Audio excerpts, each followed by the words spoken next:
For every conservative this is what happens in the last days of the dying regime. They will never shut me up, not to kill me first. I have not yet begun to fight. Merrick Garland, Lisa Monaco, the entire Justice Department, they're not going to shut up Trump. They're not going to shut up Navarro. They're not going to shut up Bannon. And they're certainly not going to shut up MAGA. We are at war. People ask, what can we do? Listen, pray for our enemies. I don't have time. Do not write a letter to me at all. It will not be read. This is a crusade of righteousness. Are you with us? Are you with us? I am not going to take a second to read your letters. I'm not. Because you know why? I don't want you taking time to write a letter. I want you to get to work. Are we onward to victory? Will anything stop you? This is all about victory. This is victory or nothing. There's no substitute for victory here. Guys, no substitute for victory. November 5th is Judgment Day. January 20th, 2025 is Accountability Day. Trust me, on the afternoon of the 20th, we're also going to start the pick and shovel work to take apart the administrative state and to take on its rogue element, the Praetorian Guard, the deep state. We're going to run them all out of town.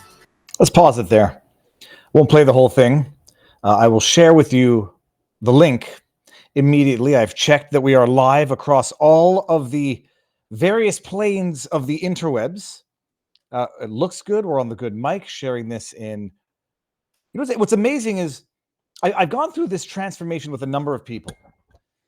Alex Jones was the first one, and Mike Cernovich was another one. Steve Bannon is another one. People who were indoctrinated to believe that we don't like, that they're bad people or something. And the biggest revelation was, in as much as I've ever gotten to know someone who I've never met in real life but have spent a number of hours with online, you get to know Alex Jones. You get to know these people who were demonized, I would say pariahs, and you understand why that was done in the first place. And more often than not, it's not because they're bad people whatsoever. It's actually quite the opposite. Like, you don't need to sit there wasting time demonizing genuinely bad people because they do it for themselves. You need to do it with the people who are ideological threats to you. And Steve Bannon, congratulations, MSM. Congratulations, Biden regime.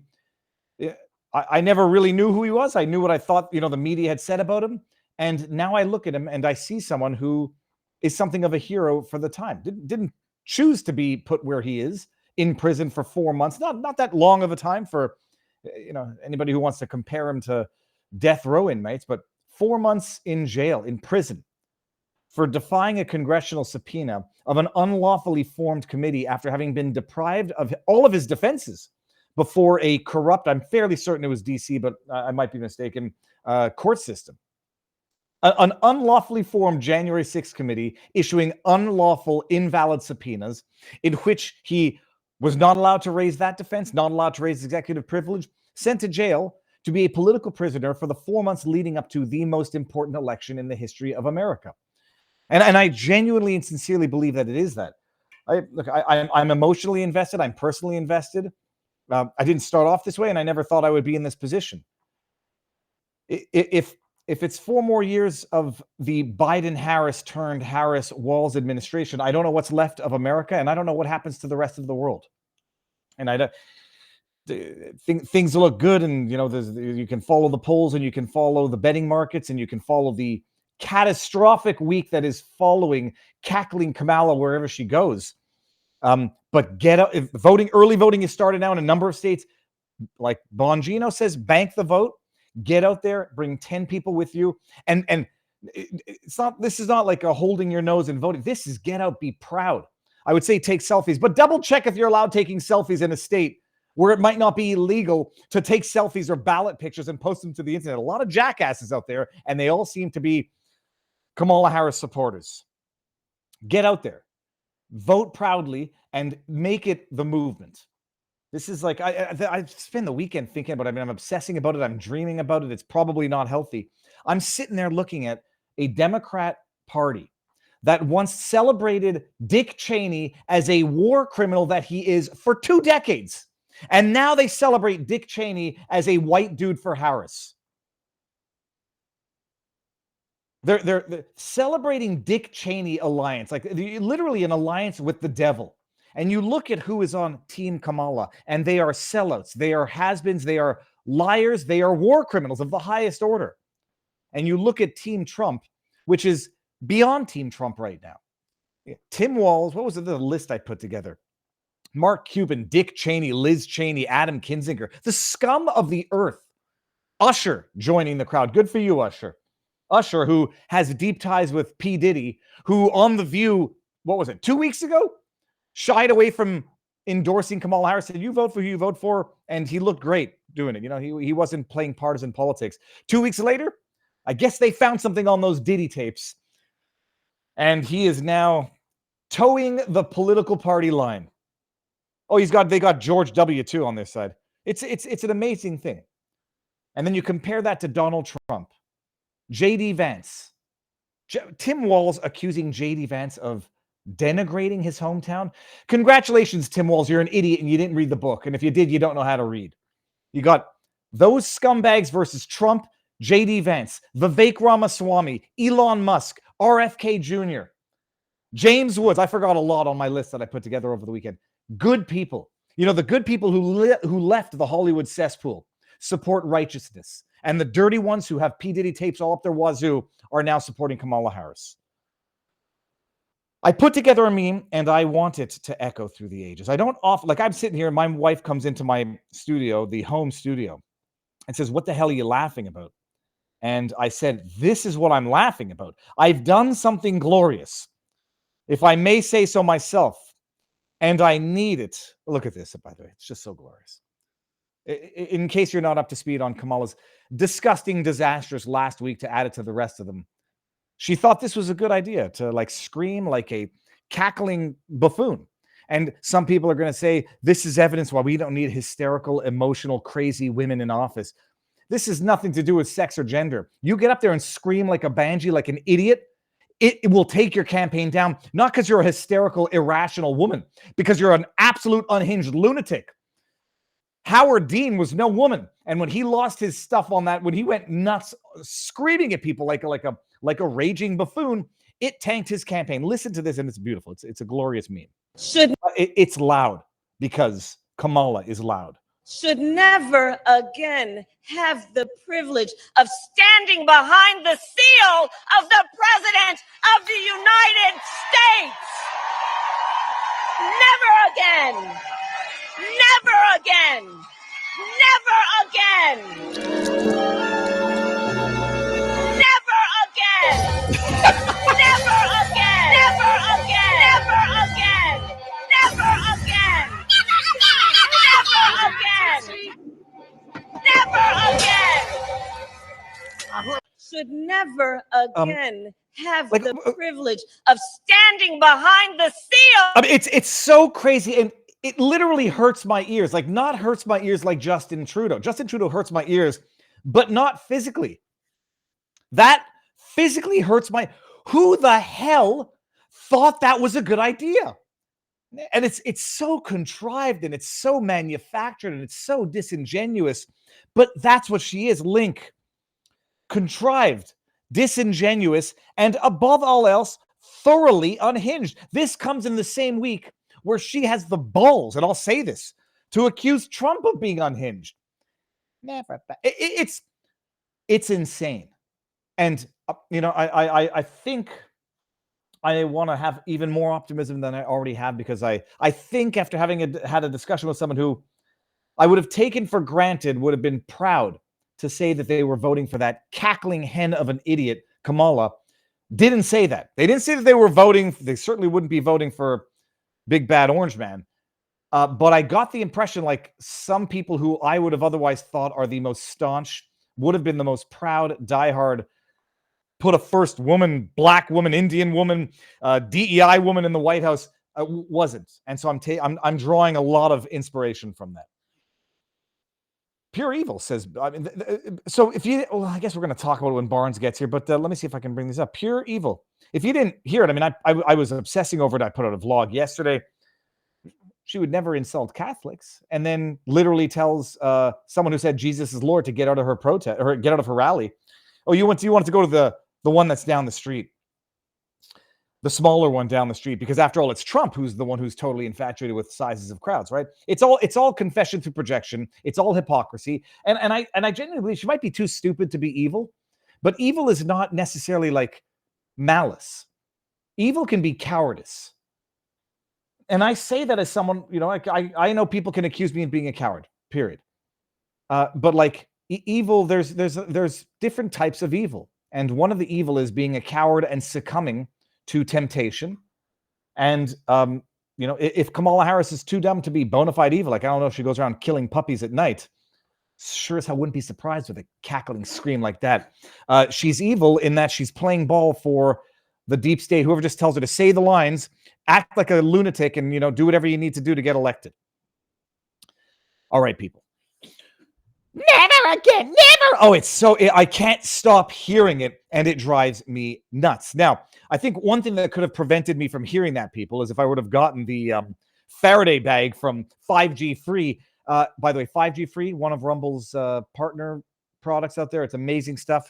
People, these are our sponsor for the night. We got 2 of them. 60% of US adults have had their data hacked or exposed. That means if your data hasn't been hacked yet, you might be the lucky winner of the worst raffle ever. Our phones and laptops are like those shady friends who share your secrets with everyone. They're basically homing beacons for big tech and government tracking. But we all know that anyhow. But trusting them with your data is like trusting a politician. Never again. Might as well believe in unicorns. That's why 5G Free's Faraday laptop and phone holders are here. They aren't just cases. They're like throwing your device into a digital black hole. EMF radiation blocked, GPS and tracking gone. Your data stays yours, and your privacy stays off the grid where it belongs. Let's be real. The same folks who pushed PRISM now want you to trust them with our data. We're not buying it, and neither should you. Head to 5gfree.com. Use promo code VIVA for 15% off. Say goodbye to digital creepers and keep your data locked down better than your ex's password.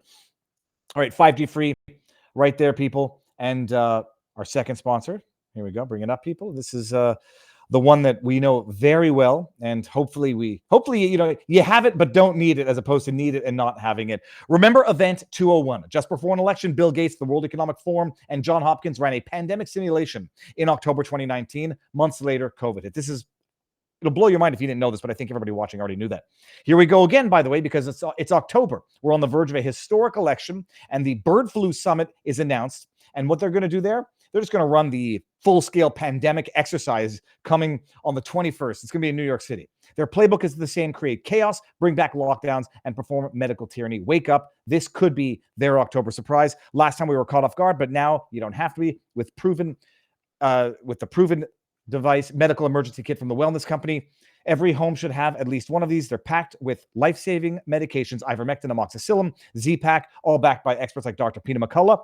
Picture this: no more frantic looking for a doctor, waiting in emergency rooms. You have it all, everything you need at your home. Protect yourself now by going to twc.health/Viva. Promo code Viva will get you $30 off and free shipping. Don't wait until it's too late. twc.health/Viva. Promo code Viva and get yours today.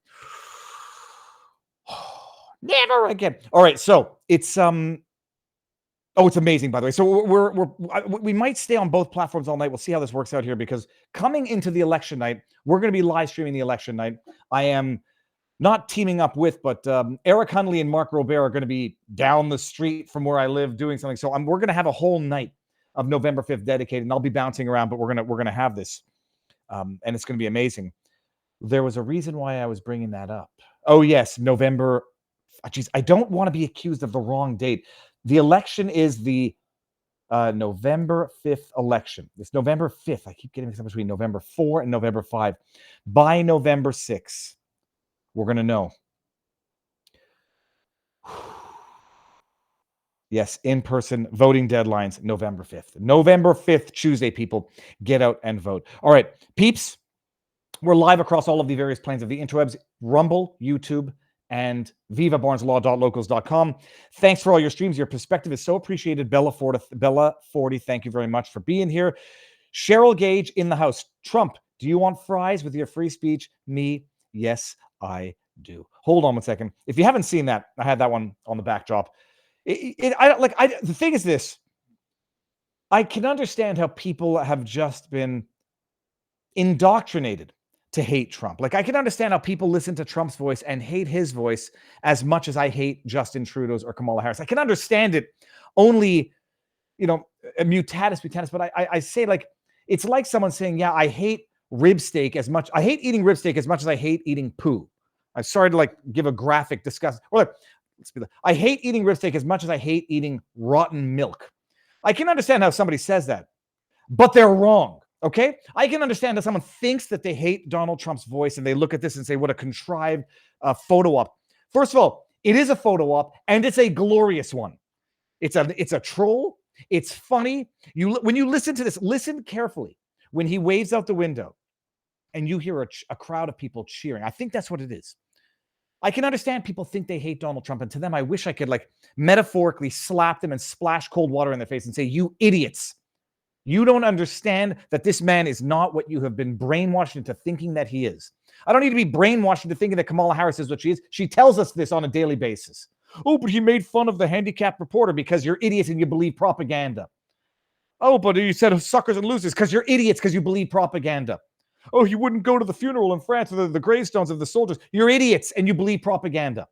Listen to this and tell me that anybody can look at this, a rational person with a functioning brain, and not love this man. Okay, let's say. You believe this? Look at this guy. He's a MAGA guy all the way. Okay, so for his first order, yep. Boy, that's a good-looking group. Hello, everybody. Listen. You hear that? This is not a normal situation, is it, huh? How are you? What a good-looking family. How did you produce those good-looking kids? Oh, they look like the wife. They look like the wife. How are you? Nice to see you. That's great. Thank you, man. Thank you very much. Thank you. And there'll be no charge. Trump is paying for it. Is that okay? He's buying votes because you're brainwashed idiots. I'm allowed to do that, right? Yeah. Let's check and make sure it's everything you said it would be. It better be. It's going to be the best you ever. I made it myself. That's the order. Thank you, man. Thank you. Thank you. Have a good time. Have a good time. That's great, isn't it? Okay. How cute is it? Car. Okay, next car. Yeah, they get both things. You like them both at the same time? Yes, that is right. I just want to pause this and just make sure everybody understands this. If you think you hate him, you're an idiot. You've been brainwashed by propaganda. I feel bad for you, and I hope that you come out of this. I guess I could say I pray that one day you awaken from this. This man was nearly murdered 3 months ago. Took a bullet, and if you think that that it was a staged photo op, you're an idiot and you've been watching too much propaganda. He was nearly fired upon again 2 months later. Can you imagine, like the courage? I mean, look, heroes are not made; they're thrust into situations where they respond with heroism. To be able to do this and not be paralyzed with fear, it's not something that very many people on this earth could possibly do. Sitting there, smooth as a cucumber, cool as a cucumber, with humor and love. Hello, how are you? You're a good-looking guy. 45, 47. We love you. Come here. Thank you very much. Thank you very much. I will. I promise. Thank you very much. That's on me. Okay? Have a good time. Thank you very much. I'll see you at the White House. Make sure that you see him at the White House, people. I mean, it's a thing of beauty. So I had that in that. I was going to start with that, but I figured we'd start with Steve Bannon. And, speaking of heroes who were thrust into the circumstances and responded properly. I halt 86. Got to say, those extra salty fries that Uncle Donnie was serving today probably tasted great. Dipped in, was the only working ice cream machine at McDonald's. Did you know that the only working ice cream machine was in Pennsylvania? There's a rumor that those ice cream machines don't work for a strategic reason. Stefano GGGGG. Are Dominion voting machines being used in swing states? It appears mail-in ballots are much less than 2020. Do you feel comfortable that the level of cheating can be overcome? Let's screen grab that for when Barnes gets in here. We're going to talk about this, obviously. It appears mail-in ballots are much less than 2020. I don't want to make a mistake here, but I'm fairly certain that is only for certain. Hold on 1 second. I just got an email from Barnes saying that it's not working here. Let's try this here. That's only for that it's down for Democrats, but I believe it might be up for conservatives, Republicans. Here, Robert, if you're watching, I just sent you the link again. Let's make sure that one works. That should work. So, but the margin of cheat that needs to exist in order for them to be able to cheat and not have it be believable, but be able to succeed doing it. What did Barnes says? 0.5%, maybe 1%. Make it beyond 1%, people. I don't know what otherwise swing states might not be in play now. Or sorry, let me rephrase that. What otherwise not swing states could be in play now. So that's what I meant. So it's like 5 swing states. I would love to see a state that typically goes blue, go red. It needs to be decisive, overwhelming. Get everyone on earth to go out there and vote. Make it a movement of pride to save America. And I swear to you, it's happening. I can feel it, but I don't want to jinx it. And certainly don't want anybody getting cocky and thinking it's in the bag. It's not in the bag. Like they said in that horrible movie, the first one there, American Pie. You don't score until you score. And it's not over until November 6th. Despite what they get out there and make sure that there's going to be no red mirage, that it's going to be a red freaking tsunami. That no one will be able to say, "Oh, look at that! We just found just enough amount of votes in the middle of the night to steal it." It's not going to happen. All right, Barnes is coming in here, and I see a super chat over in CommieTube.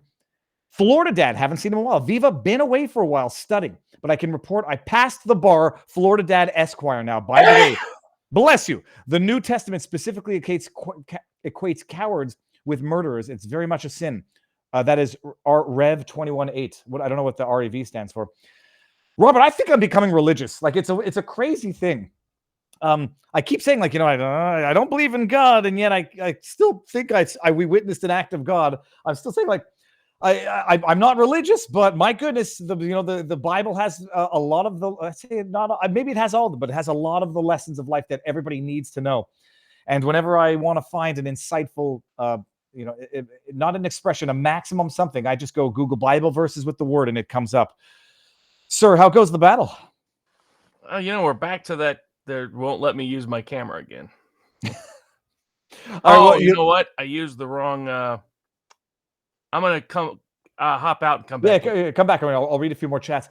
Wojna534 says, with this great community, $1 to GoFund support Tatiana Datrin. What is $1? Let me see what this is here. I will only endorse this or donate to it once I've been able to verify it. Let me see here. Opening it up. After Michael's loss, what do we got? This is, we recently lost a brilliant mind and a beloved family member, Michael Cleater. Unexpectedly passing has left his wife, Tanya Datrin, with many obligations to handle alone. Tatiana. Okay, I'll have a look at this, but everyone, you can check that out. That is from Wojna at Rumble. And let me see what else. So, by the way, Florida Dad, congratulations. Although they say be careful what you wish for. Now you're going to be an attorney in Florida. I don't know if it's any worse in Florida than it is elsewhere, but welcome to the wide world of law. Stay in it long enough to get the experience you need, but not long enough to destroy and crush your soul. All right, Barnes is back, and I love it. I'm like 6 inches taller than him. Robert, what are you having back there that says it looks like Pilates, 1 month Pilates in the book? No, if a pirate, I must be. So not Pilates, but it's one of the biographies on one of the great pirates, a very sort of democratizing institution in ways that has never been really fully appreciated by scholars and the public alike. For example, up to a half of all pirates were freed slaves. Like there's all these places where they keep trying to stick minority actors where they don't fit. And then yet you watch a pirate show or movie and half of them are missing because it's one of the big stories is self-freed slaves that created their own little pirate armies in the Caribbean. And it's one of the fascinating experiments in sort of democratic empowerment, little d democratic empowerment of its own kind. But did you get my link? I did. I texted it to you. Hold on, let me see. Let me see here. Don't tell me yet, Barnes. Oh, no, I don't think I saw this one. Hold on. See if you can play it. Oh, I can play it. Let me do this here. I'll send it to myself. But hold on. While you're saying that, Robert, so Pirates of the Caribbean should not have had Johnny Depp as the main actor. It should have had somebody else. Oh no, it was a mixed race, but it should have had about half the actors if it was historically accurate. It's not trying to be, obviously, but it's that they were ex-slaves, freed slaves. I mean, it was its own form of slave insurrection that has been mostly historically absent, and it was its own kind of sort of populist revolt of its own form, in ways that has never been fully understood in the general academy or in the broader public. Well, I've got this here. This looks like a short. I didn't listen. Okay, so I missed this. I'm going to unmute it. All right, let's see what this is. They're playing a little Rocky Top here on the Hill.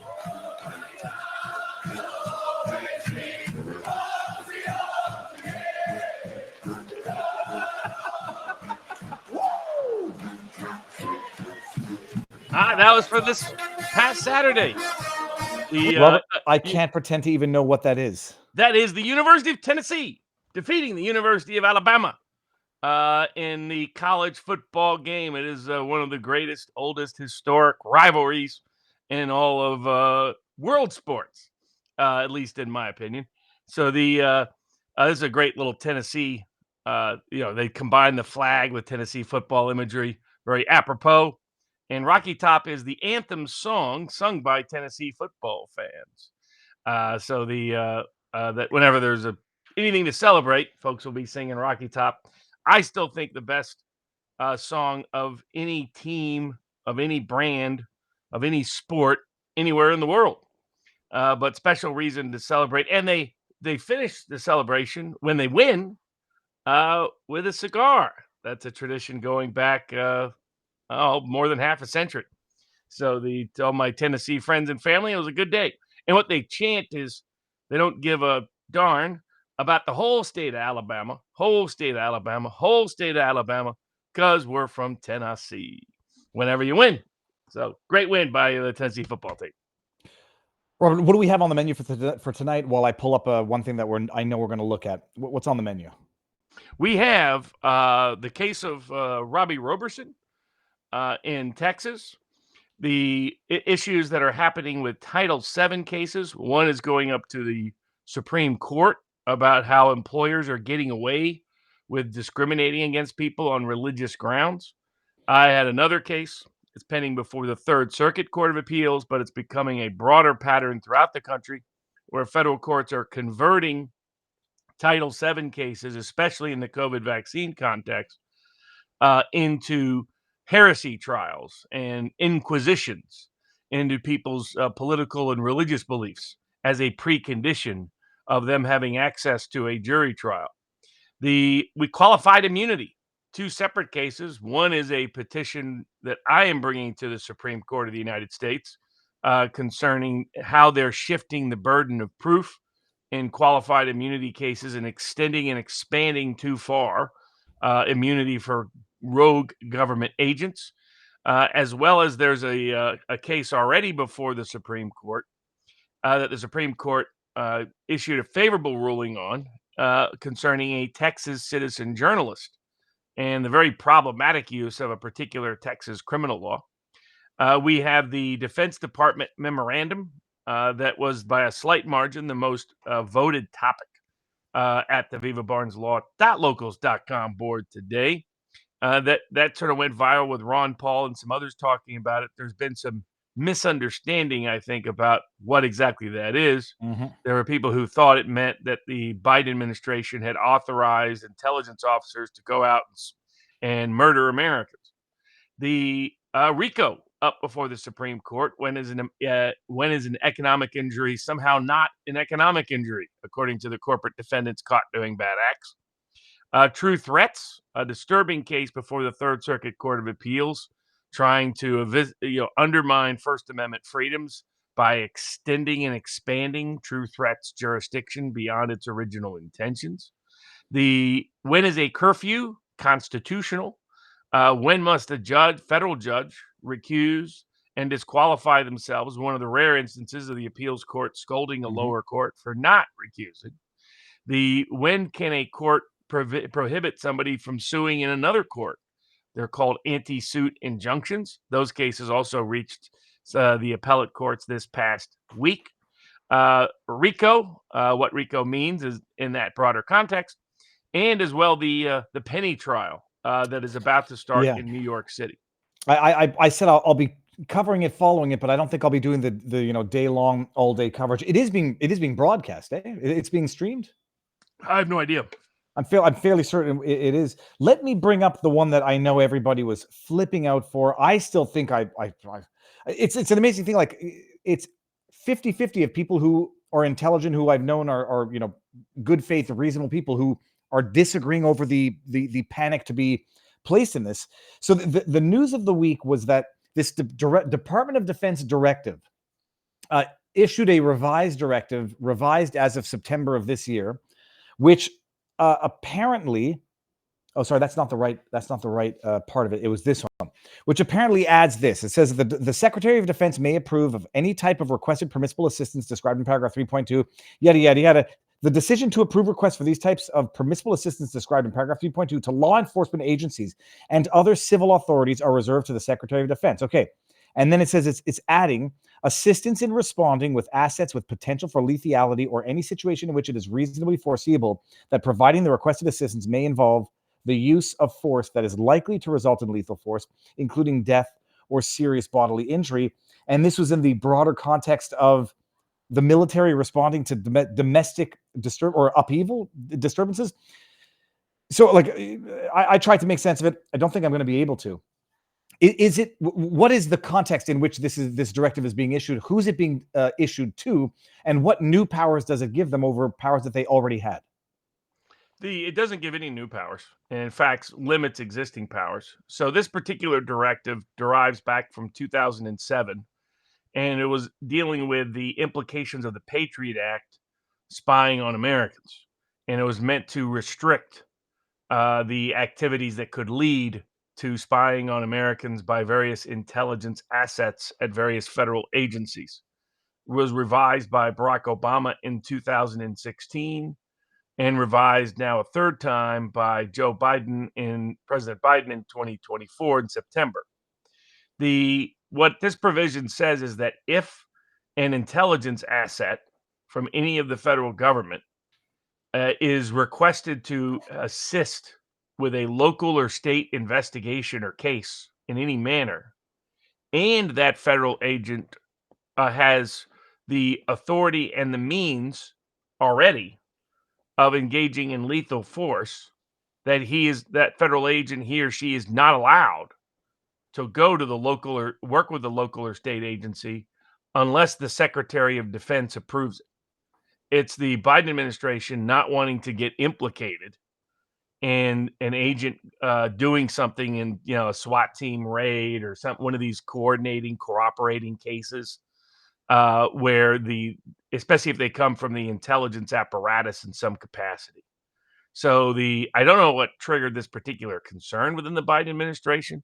Maybe there's some issue. Maybe there's some blowback from some SWAT raids that have happened over the past 6 months, where there probably were intelligence sources that are government or considered intelligence sources. That's a broader capacity than just the CIA and the NSA.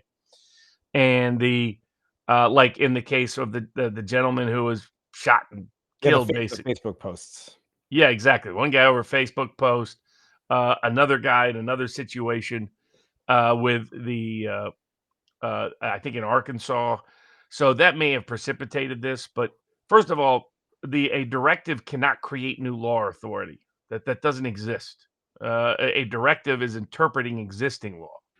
So you can't the president can't, through a declaration, say, hereby I declare a new law. That's the legislative branch of government. And the executive branch can only do it to the degree certain powers have been delegated to them. If people read the entire document, which almost all the people jumping to this conclusion have not read the history of the document and haven't read the whole document. And so they're jumping to the wrong conclusions. And honestly, it's a complete red herring and a distraction. I get, Ron Paul doesn't like the national security apparatus being involved at all in anything concerning Americans. And I share his concerns in that respect. But this was a misunderstanding of this provision. So again, you look at it, it's not giving anybody new authority. It's actually limiting the authority. It's saying if you're an intelligence asset, you cannot work with local or state government on anything if you have lethal force, because your right or authority to use it might be brought in by the local and state authority. That's how that happens. Because it will then blow back on us if it goes AWOL, unless the Secretary of Defense personally authorizes and approves it. It's control. It's making sure intelligence assets aren't just working with local and state governments on a regular routine whenever they want to, whatever their motivation was. I get people's skepticism, the Biden administration and so forth, but this is some of the legal interpretation was just really bad that was out there. And it was unfortunate, but the Defense Department memo does not give new authority for the Biden administration to go murder you. This is not the case. Oh, good enough. I mean, I'm reading that apparently Robert Gouveia disagrees, and I'll go listen. I haven't heard or seen what he said, but usually he just covers it briefly. To my knowledge, he hasn't done like a deep dive on this. No, and I actually haven't heard what Gouveia had to say about it either. I'll go listen. But a lot of people just come to they just rush to conclusions because they have this deep skepticism, understandable skepticism of the Biden administration. But it reminds me a lot of the WHO treaty, where everybody was running around saying this will magically govern us tomorrow without going through Congress. That the president can just unilaterally declare things that the Constitution has long prohibited him from doing. I mean, it's like, no. I mean, if you have a president that just wants to violate the law, that can always happen. Well, but you can't create new law by a Defense Department directive. And what these directives do is channel in authority. And you really dig into this. This is a limitation on authority, limitation on action. That's probably a good one, frankly, because otherwise these officers and agents are happy to be gung ho and saddle up on SWAT raids that they shouldn't probably be on.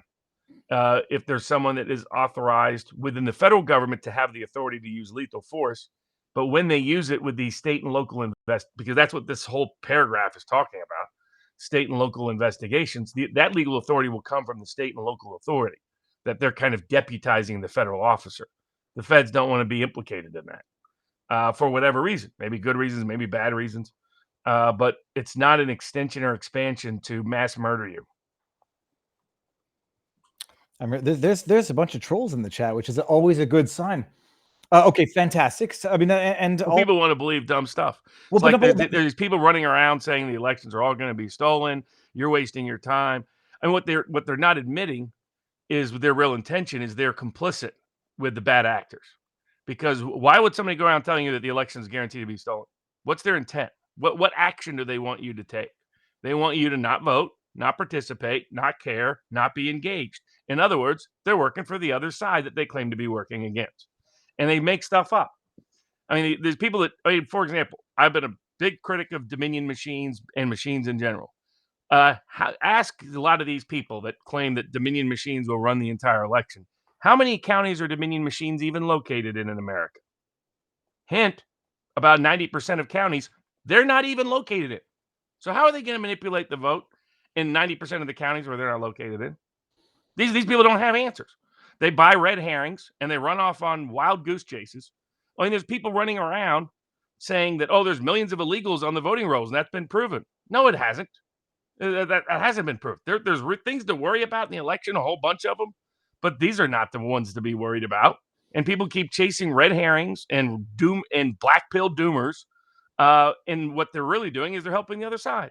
And I don't think they're in good faith anymore. Some of them are just grifters. Like, these people will accuse me of being a grifter. It's confession through projection. These people are grifters. They're telling you they're grifters. If they're accusing me and Richard Barris of being a grifter, they're telling you that they are the grifter, that they are the liar, that they are the fraudster. And quit buying every doomer thing that comes down the pipeline. Be concerned, be conscientious, be proactive, but don't buy into every doomer black pill that somebody tries to feed you. No, and when I read it, like the analogy I had, or at least my experience, was in Quebec, people suddenly became aware of a law that said that you could force vaccinate a general population. And everyone's like, look at they just passed this in the dead of the night. Nobody even knew. And I'm like, that law had been on the books for 2 decades. And that's also what should be shocking about it. You know, I was going back and reading.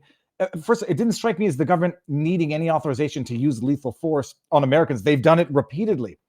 And so when I went to look at that, and the wording seemed to be consistent with prior directives that had existed for a little while, I'm like, I thought it was a bit of a red herring. And there's beginning provisions that say it's still limited by all other statutory and constitutional restrictions and da da da da da.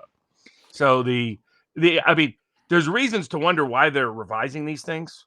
And I think that's where the skepticism should have been directed. Why are they revising? What's their goal and objective? But the goal wasn't to have mass execution of Americans with secret authorization overnight. No, but you have that law. You have the revision in conjunction with the likes of Ratskin, Jamie Raskin saying we're going to have civil war conditions. Hypothetically, if you knew that that's what they wanted to do, let's just say you want to connect that. But this is a restriction. Yeah, this but it's a makes restriction it harder for people to get approval and authorization to do things. That's what this does. This says now you can't do it on your own local agency. You can't local office. You got to go all the way up to the Secretary of Defense and get his direct approval. So this is this is because they don't like people engaging in things for whatever reason they're uncomfortable with. Now, maybe the motivation is people who are doing conscientious work, white hat work with local agencies exposing true corruption. Maybe that's their goal, is to preclude them from helping in those cases. Or maybe it's they just don't like the blowback for people going AWOL. Whatever their motivation, this was a limitation on power, not an extension or expansion of it. Now, it segues into what, not to get to doom-pilled, and maybe this is a little bit early, just talking about the election now. The question, I have a few questions. Technically speaking, or officially speaking, there are 5 swing states, or are there 7 swing states? I mean, it depends on how you characterize a swing state. So currently a swing state is considered a state that has switched hands in the Trump era. So in 2016 or 2020, going back, so ones that he won in 2016 and then lost in 2020. Those are your typical identified swing states. But there are other states that can become swing states that might just be close. In other words, states that swing from one party to the other. And that's the only definition. And which ones count depend on how you assess the probability of those states being competitive.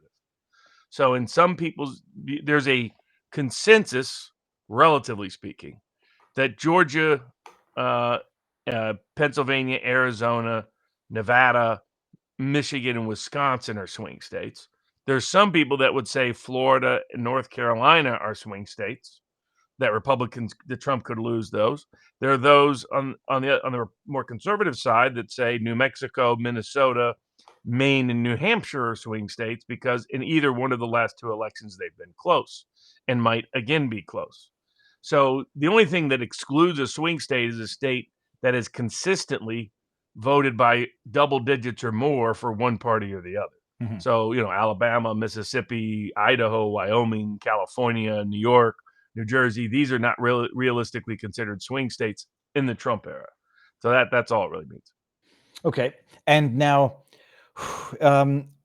going into the election, I'm noticing only on Predicted that the predicted electoral college difference is now like the most expected one is 65 or 64 to 105, or give or take. There's got to be some mathematical calculation as to which is the most likely one based on the number of electoral college, depending on the state. Which states are, in theory, up for grabs? I think the broadest category would be those 10 states. So Florida, most people don't consider Florida competitive, but there's some on the Democratic side that do. Mm-hmm. Georgia, North Carolina, Pennsylvania, Wisconsin, Michigan, Nevada, Arizona. And on the conservative side, they would add to that Maine, New Hampshire. A few would even throw in New Mexico and Minnesota. So up to 12 states that could change hands from the last election. And now I'm just looking at Polymarket for the popular vote. It's got Kamala Harris getting the popular vote at 66%. I mean, that is a not a sure bet, but you think there's no reasonable chance that Trump can get a popular vote victory in this election? No, I've already forecast that he will actually win the popular vote. I'll have an updated forecast on Tuesday. Usually we do What Are the Odds with Richard Barris, People's Pundit Daily. You can find him on YouTube, Rumble, and Locals. Also his public polling project, if you want to get honest, accurate polling from a sincere, authentic, accurate pollster, you can support the public polling project, and you're the only client or customer that you can support the public polling project at People's Pundit Daily. And you can find them on Locals, Rumble, YouTube. But it'll probably be Tuesday at 2 p.m. Eastern. We'll do the latest breakdown there, because tomorrow I got to go to court in LA. Then Wednesday I got to go to court in Seattle. I might have to go to court in Philly on Friday. So, it might be a busy week, as they say. But I think, but I put out detailed predictions. Also, if people want all the details of what I'm recommending, you can go to sportspicks.locals.com, where we post all the election picks. I got all those posted for every single state, the margin of victory, Senate races, House races, the Electoral College vote, the popular vote margin, because you can vote now because of Kalshi, because of what we talked about a couple of weeks ago legally, was that the reason the Biden administration, my belief, that they were suppressing the availability of political betting markets and prediction markets in the United States was because they provide a counter to the public narrative that tries to script a story, and usually in the favor of the Democratic candidate in the modern era. And the prediction markets can be a counterpoint to that, because people get to put their money where their mouth is, and you get to see what people really think in that capacity. And as long as the betting markets were mostly global and inaccessible to the ordinary American on an easy basis, then the net effect was you weren't getting as much of a sampling of American opinion through the prediction markets that have, as a whole, been more accurate than most other methods and mechanisms of prediction of whatever kind of event is being thought about or considered or contemplated. But Kalshi won their legal suit, and so Kalshi and now Interactive Brokers, two different U.S.-based websites, they're one of the most popular apps in the country right now is Kalshi, and people are pouring money into it, so much so that the Wall Street Journal and some social media folks started doing smear and hit pieces, trying to dox a guy. One of them they claimed was he was a Montreal Canadian. So that somehow that made him really bad, that he was a Montreal Frenchman. That somehow he was miraculously manipulating all the betting markets of the entire world. What happened as soon as Americans got the chance to bet, put money where their mouth is, at places like Kalshi, KALSHI.com, or places like or Interactive Brokers, along with Polymarket, along with Predictit, along with Bet Online, along with Bet US, along with Betfair, along with all the British bookies. All of a sudden, global money started tracking what U.S. money was doing. And U.S. money was screaming, everybody's undervaluing Trump. That people in their ordinary, everyday communities see the Trump that shows up and serves them fries at the local McDonald's, not the Trump that's trying to be caricatured by the mainstream press. And they see a Kamala Harris that is just a dumbed-down version of Hillary Clinton, a dumbed-down, more diverse version of Hillary Clinton. And so they just, as soon as they could, most of the money were small bets. The ordinary, people not making huge bets. Now, some of them are subscribers to sportspicks.locals.com, but a lot of them have been active in the markets now for over a year, have already cashed in. You could have got Trump 18 months ago at 10% to win the presidency. Well, that was one of the bets I put out, and made a lot of money. And I said short DeSantis, some other things. A lot of bets already cashed. Not all of them, but more than often than not.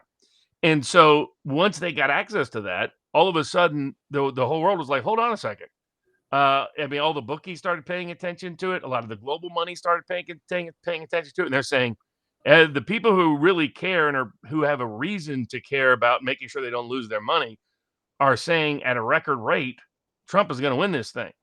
Trump's going to win a lot of the swing states. Trump might even win the popular vote. The Senate was going to go Republican. The House, which everybody in the media was saying was going to stay Democratic, would actually go Republican. And that's what started moving the money. And it so frightened and terrified them that they tried to go into poly market and manipulate it themselves and failed. And so then they started spinning this false tale that, right wingers are manipulating the betting markets to try to create this false impression that Trump should have a lead. I mean, when every objective information source out there, and historic and traditional predictive source out there, and even the media's own polling was forecasting a Trump victory.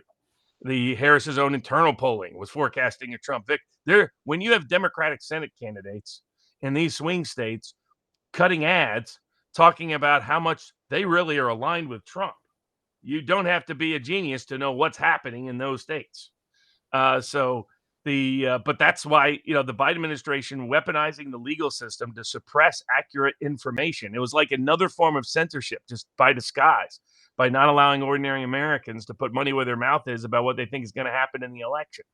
And and thanks to Kalshi, the government lost. They went begging the higher courts to please intervene and stop this from going on for the next 2 weeks. They're not getting the higher courts to take the bait as yet. And you see now why in the real world. It's another example of lawfare as a tool of suppression of dissent was prohibiting the availability of prediction and betting markets for the U.S. election. And actually, just before we get into the natural segue, which is going to be Arizona, hypothetically, Trump gets the popular vote, but what would the numbers look like? Based on prior years, you had allegedly 81 million for Biden in 2020 to Trump's 73. What do the numbers look like? Trump got 75. 75. So what do they look like in 2024, or are they expected to look like? Well, it depends on turnout. So that you could have Trump win the popular vote, but he may not get more than 75 million votes if there's just a lot fewer votes this time cast. And there's some reason to believe that may happen. So there's some experts estimating only 145 million votes. Why would any expert be projecting that Trump votes would be less than 2020? If anything, I would imagine people would be more stoked this year. They're estimating fewer people are going to vote, period. So that that will impact both sides. So that they're just estimating that the degree of turnout that happened in 2020, which was extraordinary, is not going to repeat itself. And that you're going to see a drop-off, a decline in overall turnout. And some of that may be the ease with which people could vote by mail-in voting. Typically in elections, the enthusiasm has mattered in presidential elections because a lot of people who say they're going to vote just don't vote unless they're really intently committed to it. The issue was whether mail-in voting made enthusiasm irrelevant because it was so easy. Everybody just went and did it. Now that it's not so easy, does everybody go and line up for 2 hours and vote? Does everybody remember to do it? Maybe they think, "Oh, I'll do it tomorrow when it's a little bit better." They never get around to it. I'm going with X sub guy here. I don't think that's what's going to happen this year. I think turnout is going to be huge. I think so as well, but I think a lot of people it's definitely going to be down overall. At least so far. All the early voting data, mail-in voting data, public opinion polling survey data suggests that we're not going to hit the almost 160 million people that voted in 2020. And our voting age population, our voting eligible population is larger. So just the growth of the population, you would think we would go over $1.60. It's looking more, I thought we were going to hit, somewhere around 155, 156. I thought it'd be down, but not down a whole lot. It may be at 150 or below. Well, now the question is, you're right. Who did it disproportionately hit? Are those now? Here's like somewhere the votes go. Remember, there's people who've died in the last 4 years, right? So there's some Trump voters that literally are no longer around. And that's probably several million. So in order to replace that, you need new voters who come into the election to replace that. So just life, just people passing away, takes a portion of the electorate out each year. And then the replacement voters determine, and how many of those turn out. Maybe a bunch of the replacement voters don't vote, don't really care. But maybe it disproportionately hurts Harris. That's where a lot of people are trying to decipher these early voting data, mail-in voting data in states that have it, states that have a better history of that being predictive. Not all states do. So it's a little bit of a tricky art. But from the preliminary data, it does look like fewer Americans will vote in this presidential election as a percentage of the voting eligible electorate than did in 2020. If I had to guess, though, I would bet that there'd be more than 75 million Trump voters this time around, because back when they hit those numbers in 2020, I don't think Republicans were, the ones voting in by mail early because of it being easy. So I think there'll be more than 75 million Trump votes this year, if I had to bet. I'm looking to see if there's a market for that, but I don't think there is. They don't have a specific number. They just have, I don't even think they have percentages. They just have whether he'll win the popular vote or not. Get out and vote, people. All right. Now, speaking of getting out and vote, and make sure you take 10 people with you. Arizona, I'm looking, I want to know what on earth has to happen for Kari Lake to beat Ruben Gallego in Arizona. And I just started looking into it, Robert, this fact check about his ties to cartel. And I was less inclined to believe it before I read the fact check than I am now. The fact check says that it's pants on fire what Kari Lake said, that, he's got links to the cartel. His father was convicted of possession of cocaine and marijuana with intent to distribute. His uncle was murdered in Mexico. His dad was from Mexico. His wife is from, his mother is from Colombia. And they fact check Kari Lake as being pants on fire, despite Gallego saying, yeah, my dad was arrested, possession with intent to traffic. Uncle was killed in Mexico. I didn't want to know any more details on that. I never asked. What is known about the allegations of Gallego's history, and what has to happen in Arizona for Kari Lake to win? She's at like 17% or 20% on Kalshi, Polymarket, and predicted all of these, despite everyone saying it's 43 to 47%. And I appreciate that doesn't mean it should be more to 50-50 on the markets, but what does she have to do? And is she not wildly undervalued as far as betting goes? So I mean, that was what we predicted last week did come true this week. It's another example of using the legal system to try to suppress and censor information. The Gallego campaign, and Gallego himself personally, was trying to keep his divorce record secret, had kept him secret through most of the campaign. The Arizona Court of Appeals said they should have never been kept secret in the first place. And the Arizona Supreme Court rejected his emergency appeal, so those records are now public.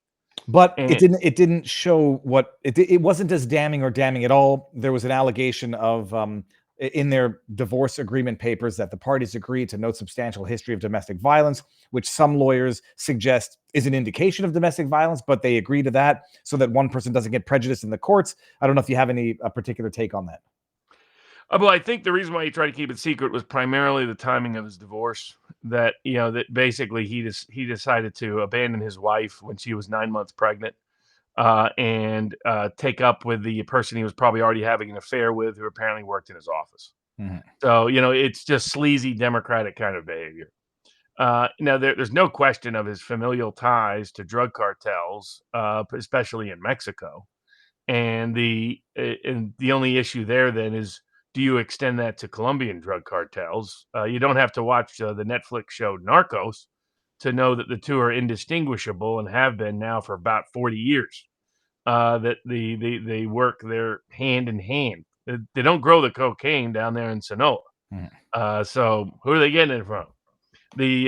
So the media fact checking, trying to disprove that. Mostly the media's run very effective interference on his behalf. And he's using his name, Gallego, to get a lot of working class Hispanic Mexican American votes there in Arizona. And that's the reason, in part, he is being sort of inflated a bit in the public opinion surveys, in my opinion. But he has benefited from a lack of investigative review and prior court complicity in covering up the true nature of who and what he is. Not just ideologically, but in his family ancestry, but also his behavior as a congressman. And as a congressman, he decides to dump his wife on. I mean, put it this way: if that was a Republican, if that was Lake who did that, it would have been top news for 3 months. And so it just shows you the degree of disparity in the media coverage. And in this case, the courts were at least for a while, thankfully not all the way through, complicit in the cover-up. I had another question there, however. It was, the issue about the settlement documents between the spouses saying no meaningful or no substantial history of domestic violence. Is that par for the course for any spousal agreement, or when you see that, do flags go up? I've never seen it in a case that didn't involve domestic violence. Okay. Put that way. And people are doom pilling and saying Katie Hobbs is in charge of the Arizona election again, so Kari Lake is done for. That's only partially true. So so Katie Hobbs has control at a state level, but the state really controls very little of the functional election apparatus in Arizona. That is heavily controlled at the county level, and often has great control at the precinct level. And so we'll see what happens in terms of voter registration, voter turnout. But so far, if there was a case of questionable ballots coming in, or Republicans all waiting until election day in Arizona to vote, which helped make a disparate impact on the election day vote in 2022 when machines broke down and the like, we should be seeing it in the early voting and mail-in data that's already available in Arizona, as well as the registration data. And instead, all the registration data has trended Republican. It's the evidentiary way you could prove your case from a court perspective. And when you look at it, if there's some secret plan to steal it, it's got to be being kept secret from the people who need to implement the plan. So, in fact, it's quite evident that the Democrats believe the 2020 election was really on the up and up. They don't believe they stole anything. They don't believe mail-in voting had really anything to do with the higher turnout. They think, well, it was a pandemic, so it was just making sure those people could vote without risking their lives. That's it. And so, even though mail-in voting has fallen off a cliff in states where it was new and novel in 2020, they're saying, oh, that's no big deal. Those people are just going to vote early. Well, what happens when they don't turn up to vote early? Oh, don't worry, they're going to vote on election day. And what about the fact that the voter registration rolls are showing these massive shifts towards Republicans that they just ignore. And they say, well, it's because all the Democrats decide to register unaffiliated this year. I mean, it's like it's because they've convinced themselves that 2020 was on the up and up, that there were no bogus mail-in ballots, that none of those were, or alternatively, even if you didn't think they were bogus, that those were people who only voted because they were sent and mailed a ballot in states that don't historically do that for everybody in the state. And even here in Nevada, where everybody still gets a ballot, two things have happened. The voters' rolls got purged. So for the first time in a decade that I've lived here, because they've been sending out mail-in ballots all along, I only received a ballot for my name. I'd always received multiple ballots and multiple people's names at my address, even though they hadn't lived there in 20 years. They finally actually did purge the voter rolls here. And consequently, I only got one legit ballot. And the ballots being returned, the ballots being requested, the early vote that took place, massive decline and dropout in Democratic voter participation. So, these people, there's these people that actually believe ridiculous things that basically undermine those of us who care about election integrity, because they say things that are provably false. And I saw somebody saying, well, Dominion Smartmatic, and I was being sent these posts. I was like, Dominion doesn't own Smartmatic. That whole thing changed years ago. Quit saying it. I mean, you're so lazy, you're going to repeat a dumb lie that got a whole bunch of people in unnecessary difficulty. Mm-hmm. I mean, again, I hate machines. I think we should have paper ballots. I think they should be counted manually. I'm opposed to them. I've always been opposed to them. That doesn't mean that there's this easy, you can just manufacture however many ballots you want. You can just print them up. Some people say, oh, yeah, they already printed them up. They're bringing back the China thing. All these things are designed to get you to not vote. All these things are designed to help the other side that they claim to be working against. Ask yourself, what action do they want you to take based on the information they're giving you? And that should tell you what their real intentions are, their real motivations are. It ain't good. It ain't on your side. And so like some of the election law questions people had asked about is, people raising questions about machine flipping votes. That's why there's a paper receipt proof of that in multiple jurisdictions.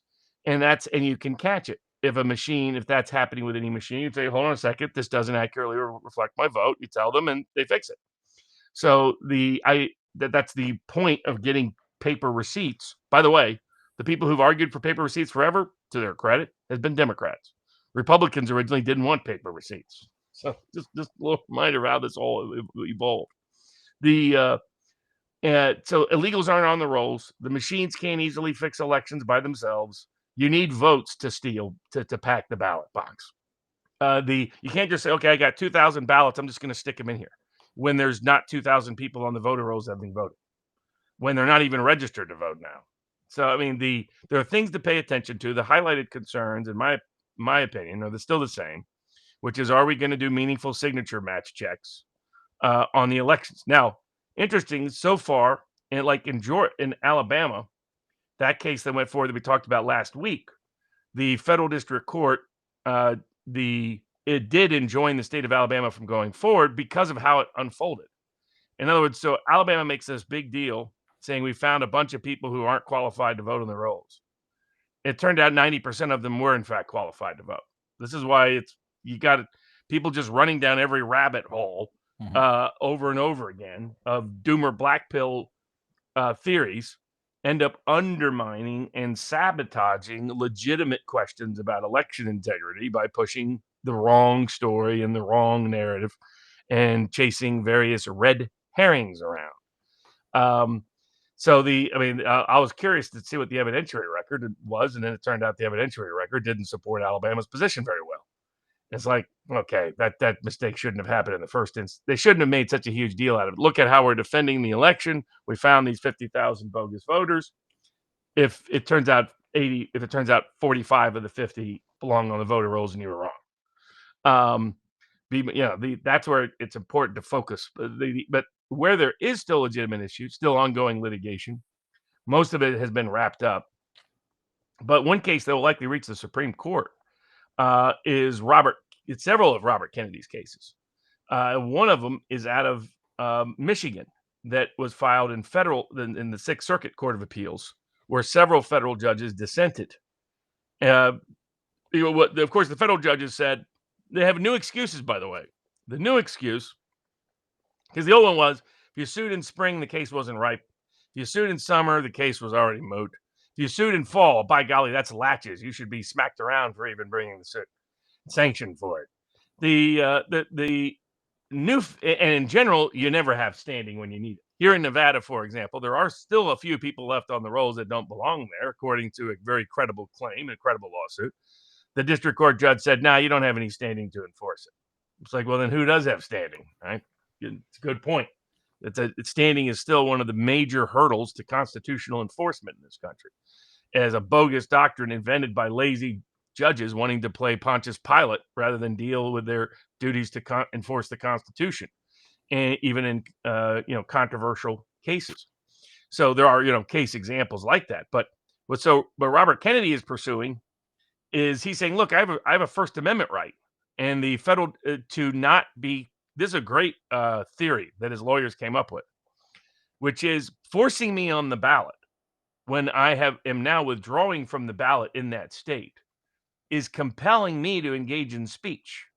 And that's a violation of my First Amendment rights, because you're putting me on the ballot is me speaking, is me saying, I am Robert Kennedy, please vote for me. I have an affiliation with this party. I am seeking the nomination. I'm seeking the elector's nomination for the presidency. He goes, I'm not. So you're compelling speech. Well, how do the district federal courts get out of it? How do they weasel their way out of it? They weaseled their way out of it by saying, res judicata. Res judicata is there are two excuses. We've already decided it. Yeah, the state court decided it. I was like, no, the state court didn't really. And that can't be res judicata. I mean, if the state court confirms and affirms the violation of your constitutional rights, now the federal courts can't do anything about it, when the entire purpose of federal civil rights laws was to enforce it against corrupt state judges? Makes no sense. The other excuse they had was that the the way the case was brought was that it's too close to the election. So it's like this is their late. It's either too early. Hey, you don't know what's going to happen yet, or now it's too late. So it's a version of the rightness latches excuse. But they're taking the Supreme Court saying, don't get involved in an election 60 days before the election, judges, unless it's really compelling, as now their latest pretext to avoid any case where the state is playing games with the ballot. But several dissenting judges laid out the intellectual argument that obviously Kennedy's going to take up the Supreme Court. I think they may take post-election because of who they are, but I think may affirm that the candidate controls whether his name is on the ballot next to a party, not the party. I mean, one of the questions the smart federal judge raised, he was like, okay, well, can states put people's names next to parties they disagree with? So can you actually get a Democratic Party elector by putting Donald Trump's name next to the Democratic Party? Could states decide we're going to stick Joe Biden's name back on the ballot? He's like, did you realize what kind of gamesmanship can come here? The Democratic judges don't care because they just want Robert Kennedy on the ballot because they think it helps them. They're wrong, by the way. They're going to discover that on election day. It keeps coming up in the polling survey. The only people still voting for Kennedy when Kennedy's screaming at everybody, vote Trump, are people who can't stomach Trump, would never vote Trump, but dislike Harris enough, they'll be like, screw it, I'll vote Kennedy. That's what's going to happen. Harris's people can get screwed by this idiotic strategy. But I think that's going to be an interesting case going forward, just like his case out of New York. And one of the judges complained that he was pursuing both cases. That's his constitutional right. Doesn't want to be on the ballot in Michigan, does want to be in New York because he wants to establish the constitutional right against what they did in New York, which was exclude him from the ballot on constitutionally questionable grounds. So, yeah, we'll see how it goes. I mean, we will get interesting constitutional law at the end of this whole thing on elections. But I don't think we're going to face, like there's some people saying the Democrats won't certify now.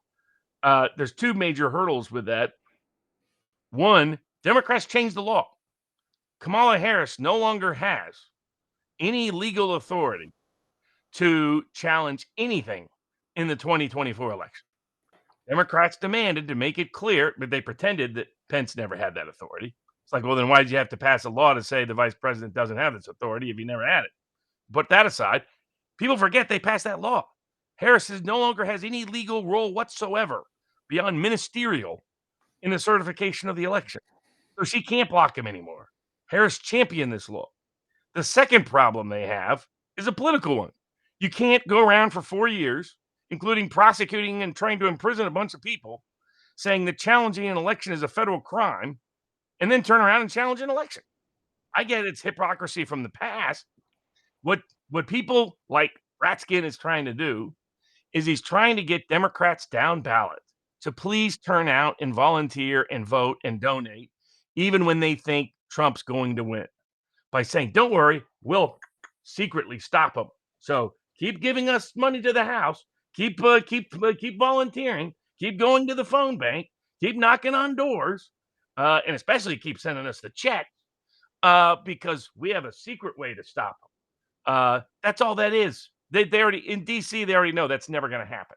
So people pushing that nonsense out are quite frankly, again, trying to discourage and deter you from say, hey, look, nothing you can do will matter in this election. Go home, stay home, don't vote, don't participate because it's all rigged. It's all fixed, run by the machine. It's all corrupt. The China and Iran are all going to work together. Hogwash. Trump is on the cusp of an extraordinary election that can have extraordinary legal consequences for the restoration of the constitutional republic from some of our perspectives. And anybody who abandons that because they buy into this nonsense should smack themselves in the face, wake up, and get back in the game. You don't win a game by quitting the game. Let me do one thing before we end on YouTube here. Locals, get on over to Rumble or Locals, whatever your preference is. And before we go over, I want to read a couple of the Crumble rants, which I now see over here. We got Steve Bannon. Oh, tell me I didn't just forgot to mention we are going to cover Steve Bannon tonight too. Yeah, for sure. I just darn it. I think I just lost all of the. Hold on, give me 1 second. Let me bring this back. There's no way I just did that. I wanted to read. I saw Bill Tong is in the house live streaming. Come on over here. All right, let me see if I can. Pause it. Are they going to repopulate? They repopulated. Oh, thank goodness. Okay, because we got all of the crumble rants up here. Please see Dr. Frank's statistics. Dems are using names of people who are not valid voters in Baca County. They had more people registered than live in the county. That is from Lucy the dog. Epic Guess says Bannon's sweep 2020 plan is DC plan 2024. That is why he is in jail. We got what's the predicted Trump bump for the McDonald's since Uncle Donnie did his last thing. X is going, what did I say here? X is going to bit nuts. Also, you all know you want to try the chicken Big Mac. I don't like eating McDonald's, but Epic Guess at Epic Guess. King of Biltong in the house. Biltong is one of the most protein-dense foods in the world, packed with B12, zinc, iron, creatine, and more. Need a healthy, high-protein snack? Get yours. BiltongUSA.com. Viva 10 for 10% off. I eat it. It's delicious. And shout out from Chattanooga. Love you guys. Says Tinker Ty Powers. Matt G. Hammond, does Barnes think the Amish are a permanent voting bloc in Pennsylvania that has been radicalized by Democrats attacking their livelihood? Will they vote in state office elections as well going forward? Robert, what do you think? There will be a substantial increase in their voter participation based on the lawfare against them. But the parts of the community are still asleep at the wheel. Some are awake, some are not. They're more awake than they've ever been. They're not as awake as they need to get to. We got, if a law is unjust, a man is not only right to disobey, he is obliged to do so. That is from Cam. Lucy the dog. Dominion machines are used in 62 of 64 counties in Colorado. I don't know if that's true. Do you know if that's true, Robert? Say that again. That Dominion machines are used in 62 of 64 counties. In certain states they are. In certain states, Dominion is very present. It's just there's a bunch of states where they're not present at all. Well, and also Colorado is going Democrat, Republican, regardless. I mean, it was up like they won. Colorado's a mostly mail-in state these days. Chained a lock and gate to my local cemetery, and the Democratic Party accused me of election interference. Bada bing, bada boom. And then the Lord is on his throne. Let's pray that Trump wins. That is Lucy the dog.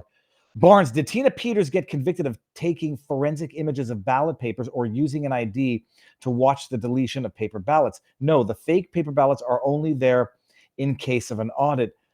I'm not sure what there's the problem with this sort of hypothesis of stealing an election is that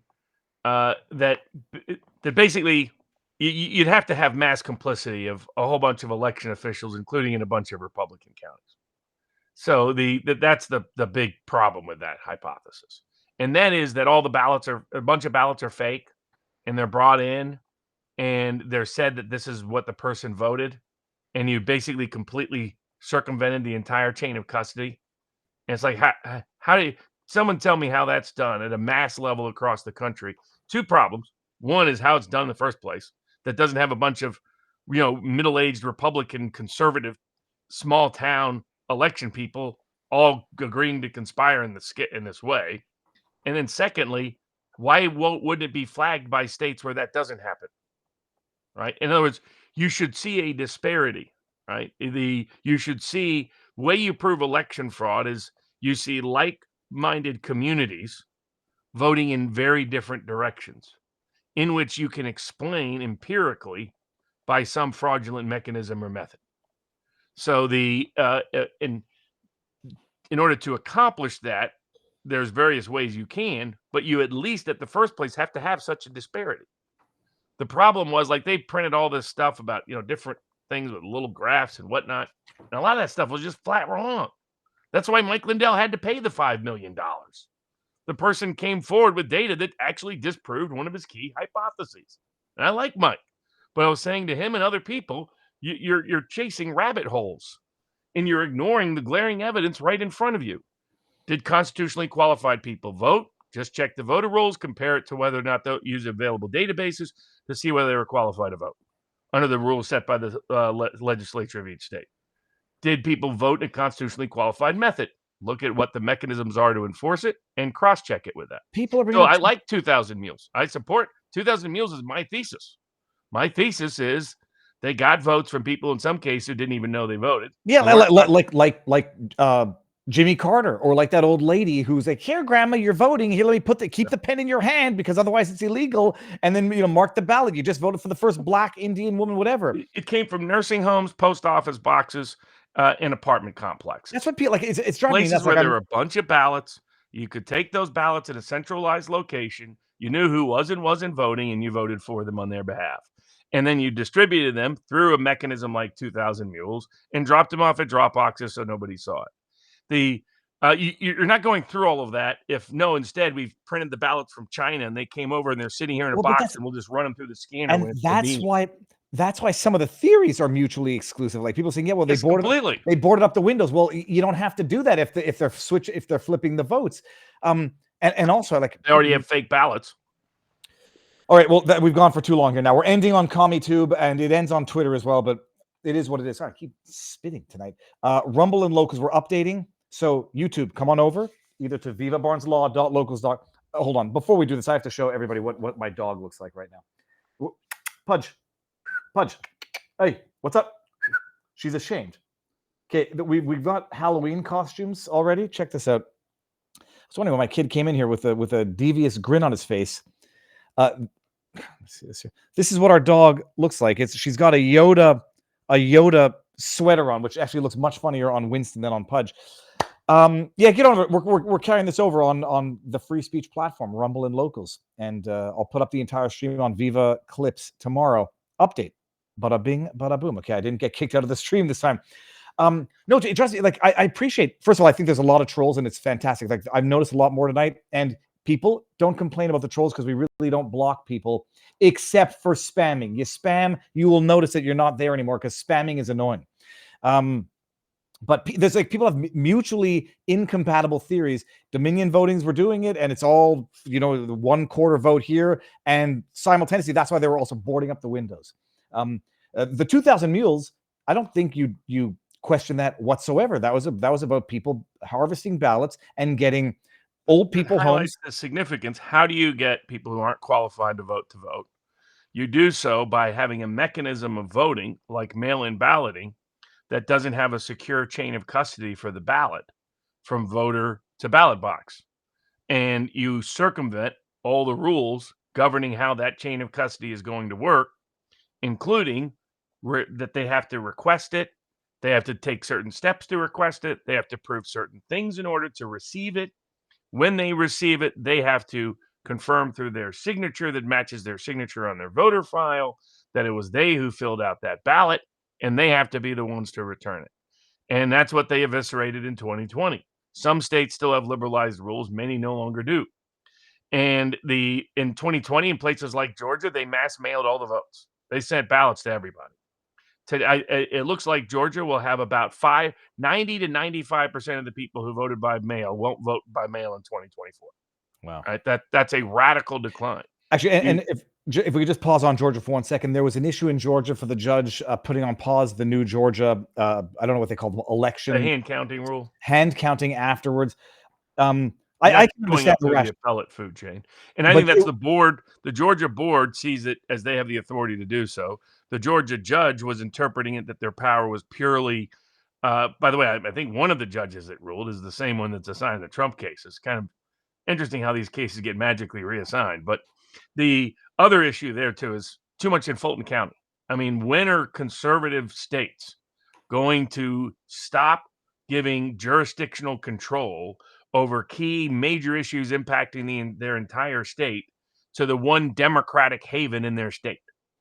You're the state of Georgia. Why does Fulton County get to decide? Fulton County courts, Fulton County jurors get to decide big issues of political consequence in your state when they're the one pocket of hostility. Why does Travis County, Texas, get to decide everything for Texas? Why does Dane County, Wisconsin, get to decide everything for Wisconsin? Well, it's applied mutatis mutandis. It's why they want to get rid of the Electoral College so they can have one or two states govern the entire country. They have one or two cities governing entire state. I don't know what the solution is, but it's exactly why they want to get rid of Electoral College. Yes, of course. But it will not get up the chain before this election, so there will be no hand count after the initial count. No, it may get resolved before then. Yeah. Okay. Oh, as in they might because the Georgia Court of Appeals will have an opportunity to rule on it before the hand counting obligation is due. That might delay the results from Georgia for weeks afterwards if they have to implement this protocol to count them. No, it shouldn't. I mean, I keep hearing that. how is it Florida and every other country in the world, for that matter, can count their ballots on election night and we can't? Well, no, So no, these just secretaries of state running around saying, well, we got the overseas ballots. That's only because some of these states allow a ballot to be counted that is not received by election day. Mhm. And that rule should have always changed. And in some states, it didn't. And what they're testing out is how will people respond. So they keep saying, well, what happens if we don't know for a week? And they're waiting to see the public blowback. The public blowback is massive because the public's saying, look, I mean, I get why people got concerned. Don't trust machines. You shouldn't trust machines. You don't trust that when people are putting boards up on windows to block you from seeing what's going on. You shouldn't trust such a process. You have a right of public observation, a right of public participation. You're skeptical of what happened with the ballots because they won't print the ballots like they promised in Georgia and elsewhere to do, and publish them for the world to see and assess. So I get where people's concerns are, but the most likely mechanism and method of voter fraud is still mail-in balloting. It has been forever in the United States. I mean, one issue was voter registration rolls, but a lot of that, we have the cleanest voter. Needs to be a lot of improvement? Absolutely. But it's still the cleanest voter rolls we've had in 30 years. And look at what's happening registration-wise. People are like, well, what about their overseas campaign? Well, those people have to register somewhere, folks. They got to register by the deadline of those states. So if there was a mass overseas voter registration effort, we would see it right in the data. We don't. And when I see all of these kind of eclectic concerns that almost have this sort of broad conspiratorial tone to them, I'm skeptical because I think that they're attempts at red herrings. Hey, go chase this over here so you don't look at what we're doing over here. And pay attention to the same thing. How is the mail-in voting going? Are they properly securing the ballot? Are they properly doing signature matches? Are they properly checking that the person is constitutionally qualified to vote? Who's doing the canvassing? Who's doing the counting? But there's just no reason why you can't employ sufficient personnel to hand count the ballots on election night if Florida can do it without blinking twice, if every other country in the world can do it without, including completely third world countries can do it. Well, Heck, it's something even Canada can do. Well, I was going to say, Robert, add Canada to the list of third world countries. People were pinging me today about what's going on in British Columbia. Look at this. There's a tight race in the provincial election, and they may not know until October 26th to 28 because final results of the 2024 provincial election in BC may not be known for another week as officials tally a number of close races where the BC NDP, yada, yada. Can you imagine, like, the more technology evolves, the longer it takes to tally up election results? It makes no sense, except for the fact that it makes sense. I've been told that they're using Dominion in British Columbia, but I got to independently verify that. I think it's a miscue for Democrats to focus on the overseas vote. Your real democratically aligned overseas voter always votes. The people they're going to start reaching are your libertarian types who are skeptical of voting, and it's why they live overseas. It's one of the problems they ran into with doing all the motor voter stuff, registering everybody. What happened in Pennsylvania? Republican registration surged. That, in fact, there was stories this week of Democratic organizations concerned that there was too much outreach going on because they're like, some of these groups were trying to get in, they're not voting Democrat, right? They're trying to get the marginal young black voter, the marginal young Hispanic voter, the marginal young Asian voter. What are they finding in the data? That precise voter group, the marginal voter, is as likely to vote Republican and Trump as Harris. So that's the other problem they have. And because they bought their own ad, they believe that there was nothing wrong with the 2020 election. It makes it very difficult to repeat a theft that you don't know the theft happened in the first place. And they've convinced themselves, because they outsourced the fraud, in my opinion, that everything was on the up and up. And so they're going to be expecting on election day this mass surge of Democratic voters. And you'll see a lot of panic on social media when it's not happening at 9 a.m., when it's not happening at noon, when it's not happening at 3 p.m.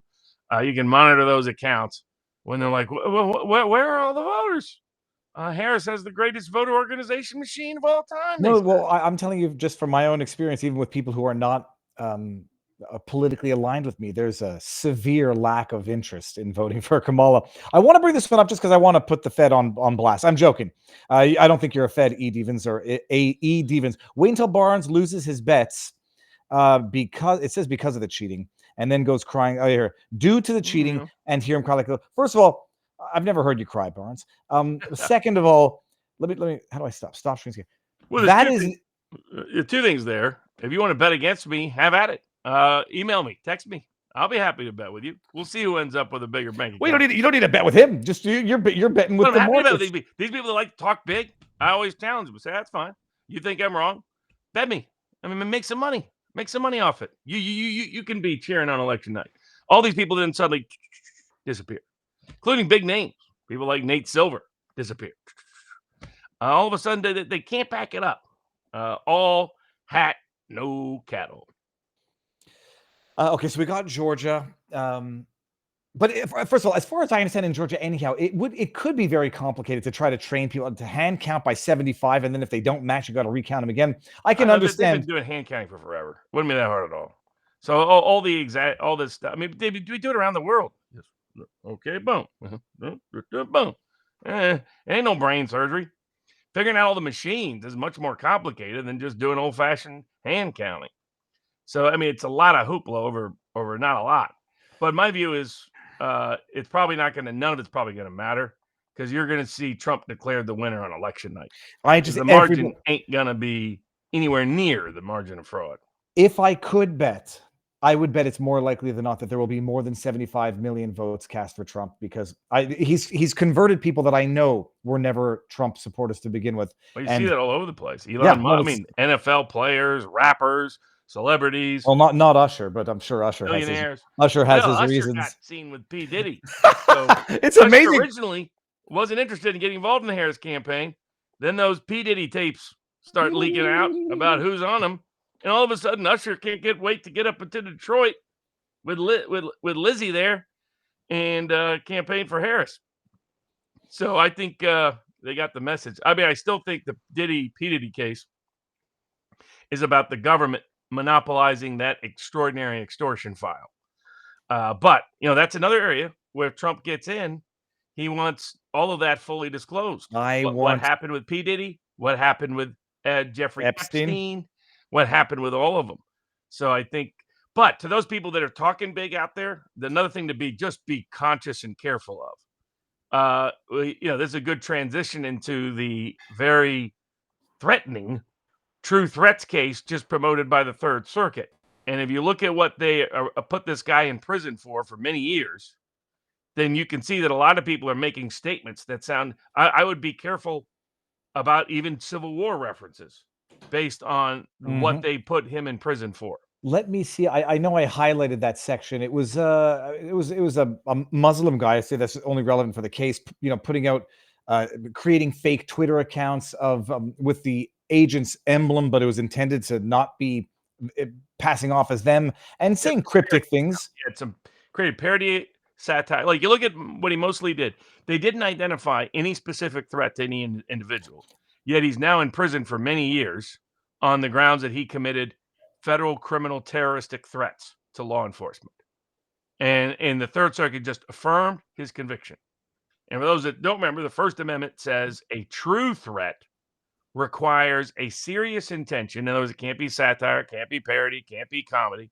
A serious intent to induce in another a serious likelihood of substantial bodily harm of that specific individual with some degree of imminence required.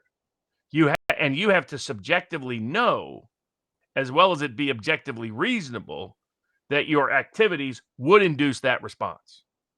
And in this case, the kind of facts they used are there's some facts I get they try to make more nefarious than necessarily is. Like, okay, if I go by the FBI building, am I now surveilling the FBI building? Notice there's a lack of specificity there. Well, let me read. So the guy's name was Khaled Mia. And just as by way of some of the examples, he was serving 6 years, from what I understand. September 2020, FBI agent, yada, yada, yada. where was it? Okay, so they're getting him on his ideology. Here, listen to this. Mia created a Twitter account named after Agent Edquist's wife that contained pictures of her and personal information, including her approximate age, place of employment, education, and religion. The next day, agents executed a warrant. Mia admitted to creating tweets, look but at that. claimed... So you create a satire account of an FBI agent's spouse to mock and make fun of that FBI agent, and they get a search warrant to raid your house the next day. Well, I look, I can imagine I wouldn't like seeing that. The question is, what? Oh, sure, but we don't get to go execute search warrants over everybody. I mean, I got people making Breaking Bad parodies of accounts of me, all the Ricada haters. And some of them are pretty funny and pretty good. So the trolls that are decent, I'll respect. You got to pay the toll to troll, but as long as you pay it well, then okay. But this is just, I mean, what they greenlit here was they said things like saying 0 hour approaching is a true threat. Yeah, here, I got this. Says Nick, Dave. Yellow tape flowing is a true threat. The whole bureau, the deed will be done at a time which is the most opportunistic for me, chosen by myself. Currently eating pasta, watching videos of the second plane hit the South Tower. Think about that statement. So, in other words, these are some of the most generic, bland statements you can make. Mm-hmm. And to say, oh, that's a true threat where we can raid your house and then lock you up for multiple years in federal prison. Yeah. And guess what else was used against him? You know what else is evidence of a true threat? If you refuse to cooperate when the FBI comes raiding your house. You know what else is evidence of a true threat according to the federal courts? Have you ever visited a gun range? Evidence of a true threat. Do you ever talk about guns and weapons? Evidence of a true threat. Have you ever done satirical accounts of government officials? Evidence of a true threat. I mean, I kept looking for, I was like, where's your class? To give you an idea for folks out there, a guy went to a Vietnam War protest, put up his gun. He'd been a trained sniper and said he has his what do you call it? Whatever you call the sniper thing. Crosshair. Yeah, in the crosshairs, LBJ. That he's going to use it next against LBJ. Supreme Court of the United States said that cannot constitute a true threat under the Constitution. That we have to allow a broad range for rhetoric. It's got to be, hey, by the way, tomorrow I'm coming to your house and I'm doing this. Right? That I kept looking for that. They had none. Zero. Zilch. Zunka. Nada. It was just, he's a scary Arab with scary Arab views, scary Muslim views, and he didn't cooperate with us, and he made fun of us, and he likes to go visit gun ranges, and he used the kind of generic language you see all the time on social media. But for people out there, avoid that language, because it's clear they want to use this for their next wave of legal assaults. I made the joke, that when Vivek was using the 1776 moment, it's only a matter of time before they criminalized that. I mean, in Canada, they were trying to criminalize hold the line as some sort of encouraging mischief, not true threat, but it's the same load of crap. It's obscene. So, and by the way, so that decision was affirmed for the most. Yes. I mean, that's what's truly terrifying. I mean, hopefully those people run it up. The flagpole, maybe the Supreme Court will fix it, but it just gives you an idea of the danger. So I see a lot of people engaging in a lot of hot rhetoric out there that is very ill-advised. Just be very, very careful of it. That's your greater area of concern than whether a DoD directive has something in it. No, and they already use this power to raid people's houses. That's what I was going to execute them. They'll raid you at 6 a.m, knowing that you're blind and a borderline invalid, knowing that you're prone to react a certain way, and then execute you. And I that's why when I'm reading that directive, like, they've already been doing this. I didn't think they needed more permission to do it. And then they'll declare themselves in self-defense, which is a bridge to the people who are being denied self-defense, just as Kyle Rittenhouse was, but a jury upheld it anyway.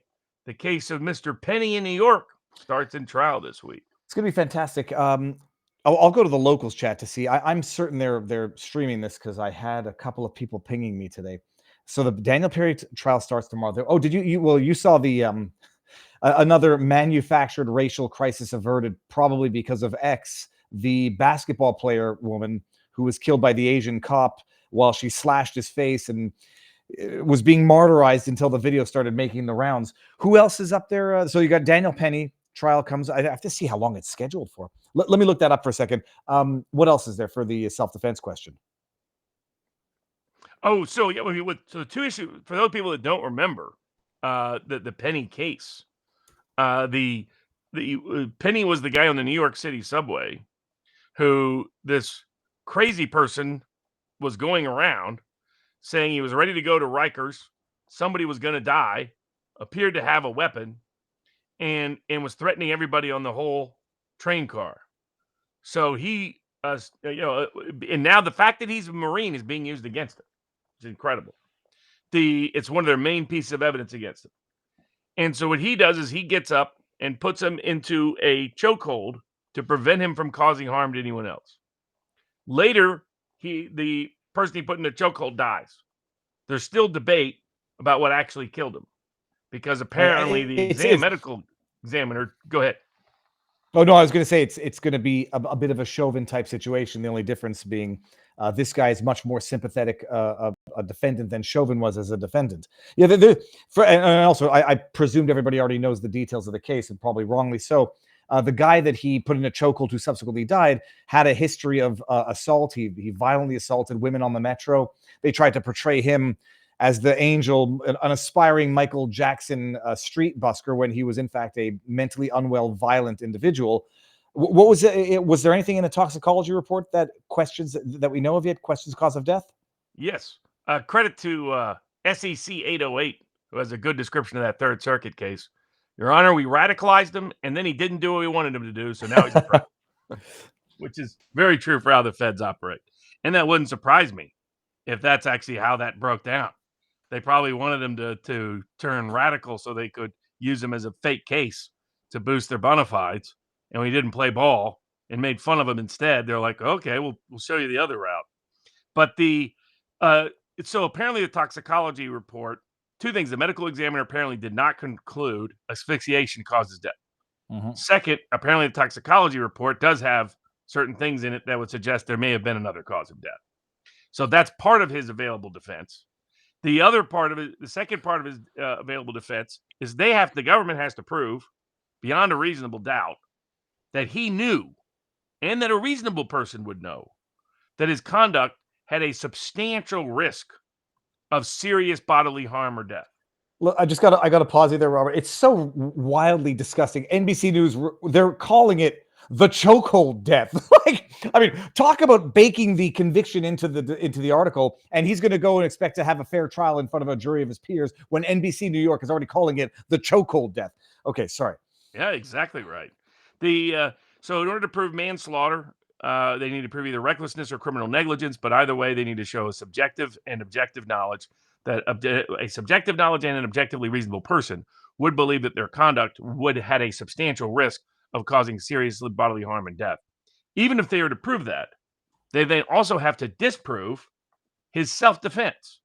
And in New York, as long as an objectively reasonable person and you subjectively also believed that what you were doing was reasonably necessary to prevent the person from doing unlawful violence to anyone, then you also can't be convicted. They got to prove both beyond a reasonable doubt. Now, this is a case that's all going to come. By the way, heavy racial politics here, because multiple other people have acted in self-defense in high-profile cases in New York, including on subway train cars, and prosecutors and grand juries have refused to indict as long as they were brown. He's white, so he gets to get indicted. And it just shows you what a complete cesspool and nightmare these democratic jurisdictions have become, and it needs to be part of legal relief, reform, and remedy in a new administration to come.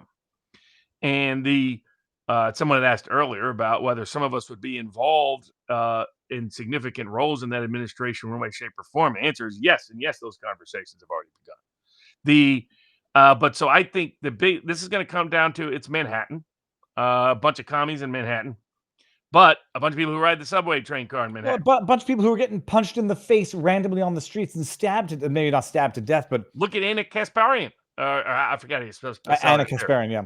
Kasparian, yeah. You know, she was. The old joke was, everybody's a liberal until they get mugged. She got assaulted by a homeless person, and that put her on a whole red pill to attack most of the woke left.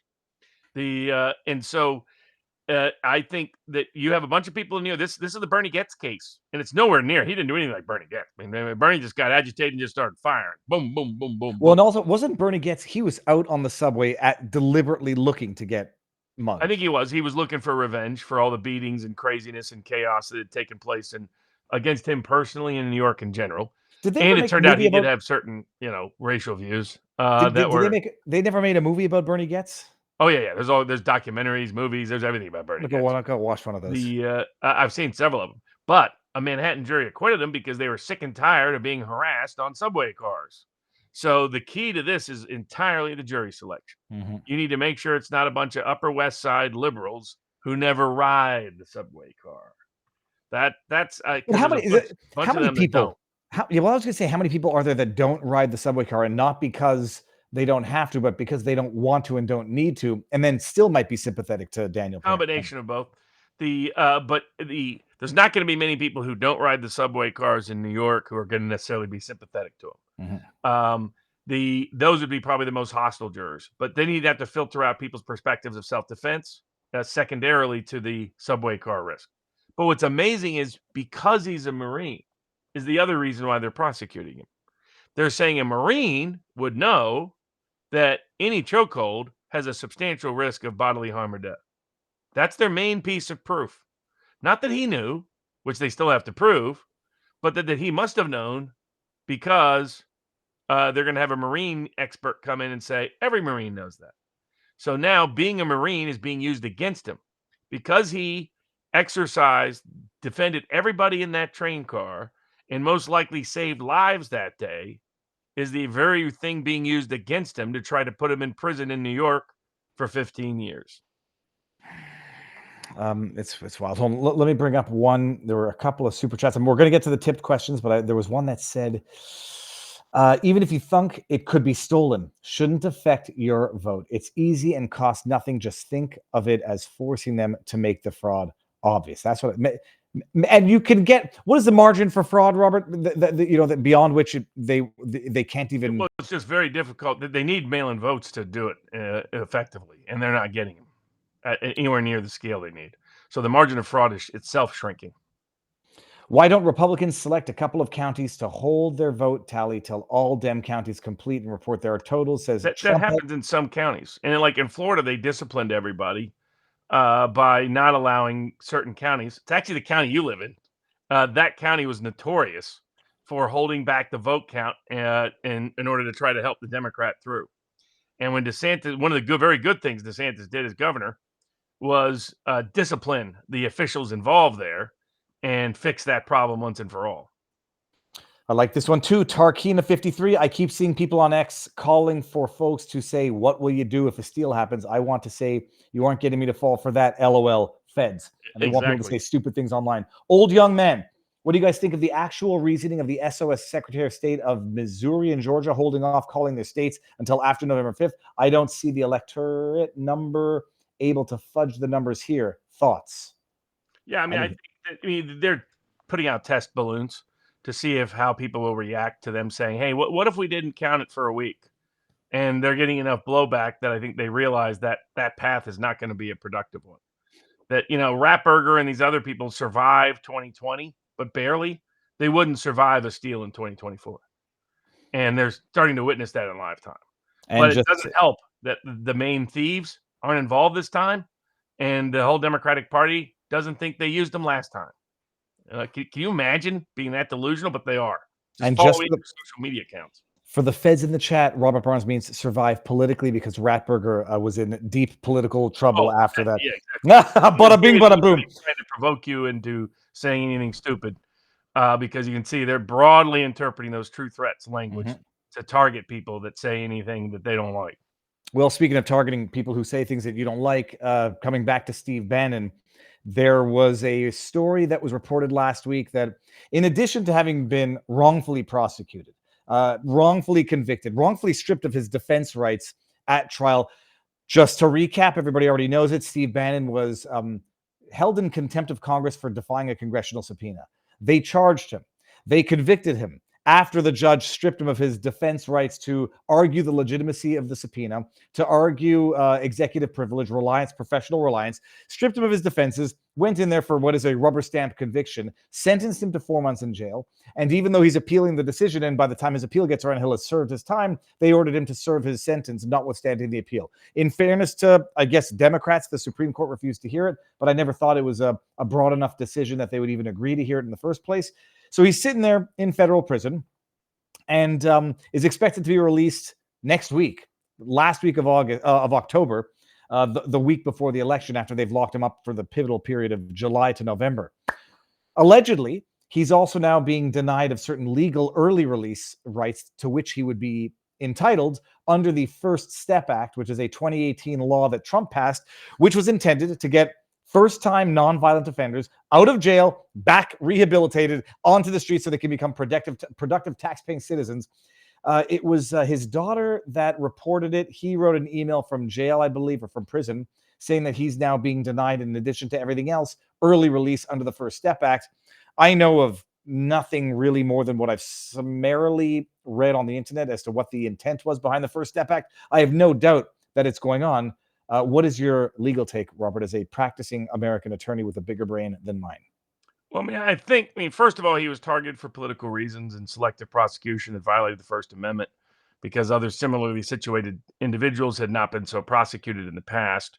He was criminally sentenced in ways that similarly situated people had not been sentenced in the past. Then he was denied bail pending appeal through a part of the appellate process up to the Supreme Court, in my view, that violated the principles behind the Eighth Amendment securing bail. And now he has been denied early release available under the First Step Act. And it's reasonable to conclude that when he's been previously denied his constitutional liberties at each and every stage of the criminal prosecution, including the way in which the trial itself was conducted, that there is selective motivation for denial of this statutory benefit as well, to keep him locked up so that he can't get out before Election Day. That's what appears to me. And I think his interpretation along those lines makes eminent sense, because I've seen no explanation from the government about why he was denied a benefit that was designed to benefit people in his situation. I've pinged the aggregate knowledge of the interwebs, and apparently, according to Joe Neerman, good logic, New York attorney, it's illegal to broadcast trials in New York. So even though it's a state charge for Daniel Penny, it's not going to be live streamed. Good logic. That's a great opportunity, dude, to extend the principle he's taking up to the Supreme Court on the Trump case. Shouldn't he have the right to broadcast it? Isn't that a violation of his and his audience's First Amendment rights and rights to open access to the courts, a principle protected both under the right to petition the government for redress of grievance and is recognized as both a federal common law and, I presume, the New York state has recognized? All these courts engaging in secretive proceedings, hiding from the public, should be held to account by every means possible. I'm sure he's thrilled, and I'm out there saying, "Here's some more free legal work to impose upon yourself." Good luck. But he would be perfectly suited, by the way, to bring that case. I think it would be N. Penny case, perfectly compelling example. The American people should know whether they can have confidence or not in the criminal trial, and they cannot have confidence in that if they cannot watch it. Look at how much transparency and sunlight did to expose the bad things happening in the Young Thug case in Atlanta, Georgia. Look at how much exposing the truth in the Rittenhouse case benefited Kyle Rittenhouse and brought the truth to the forefront. The same thing should be true in Penny's case.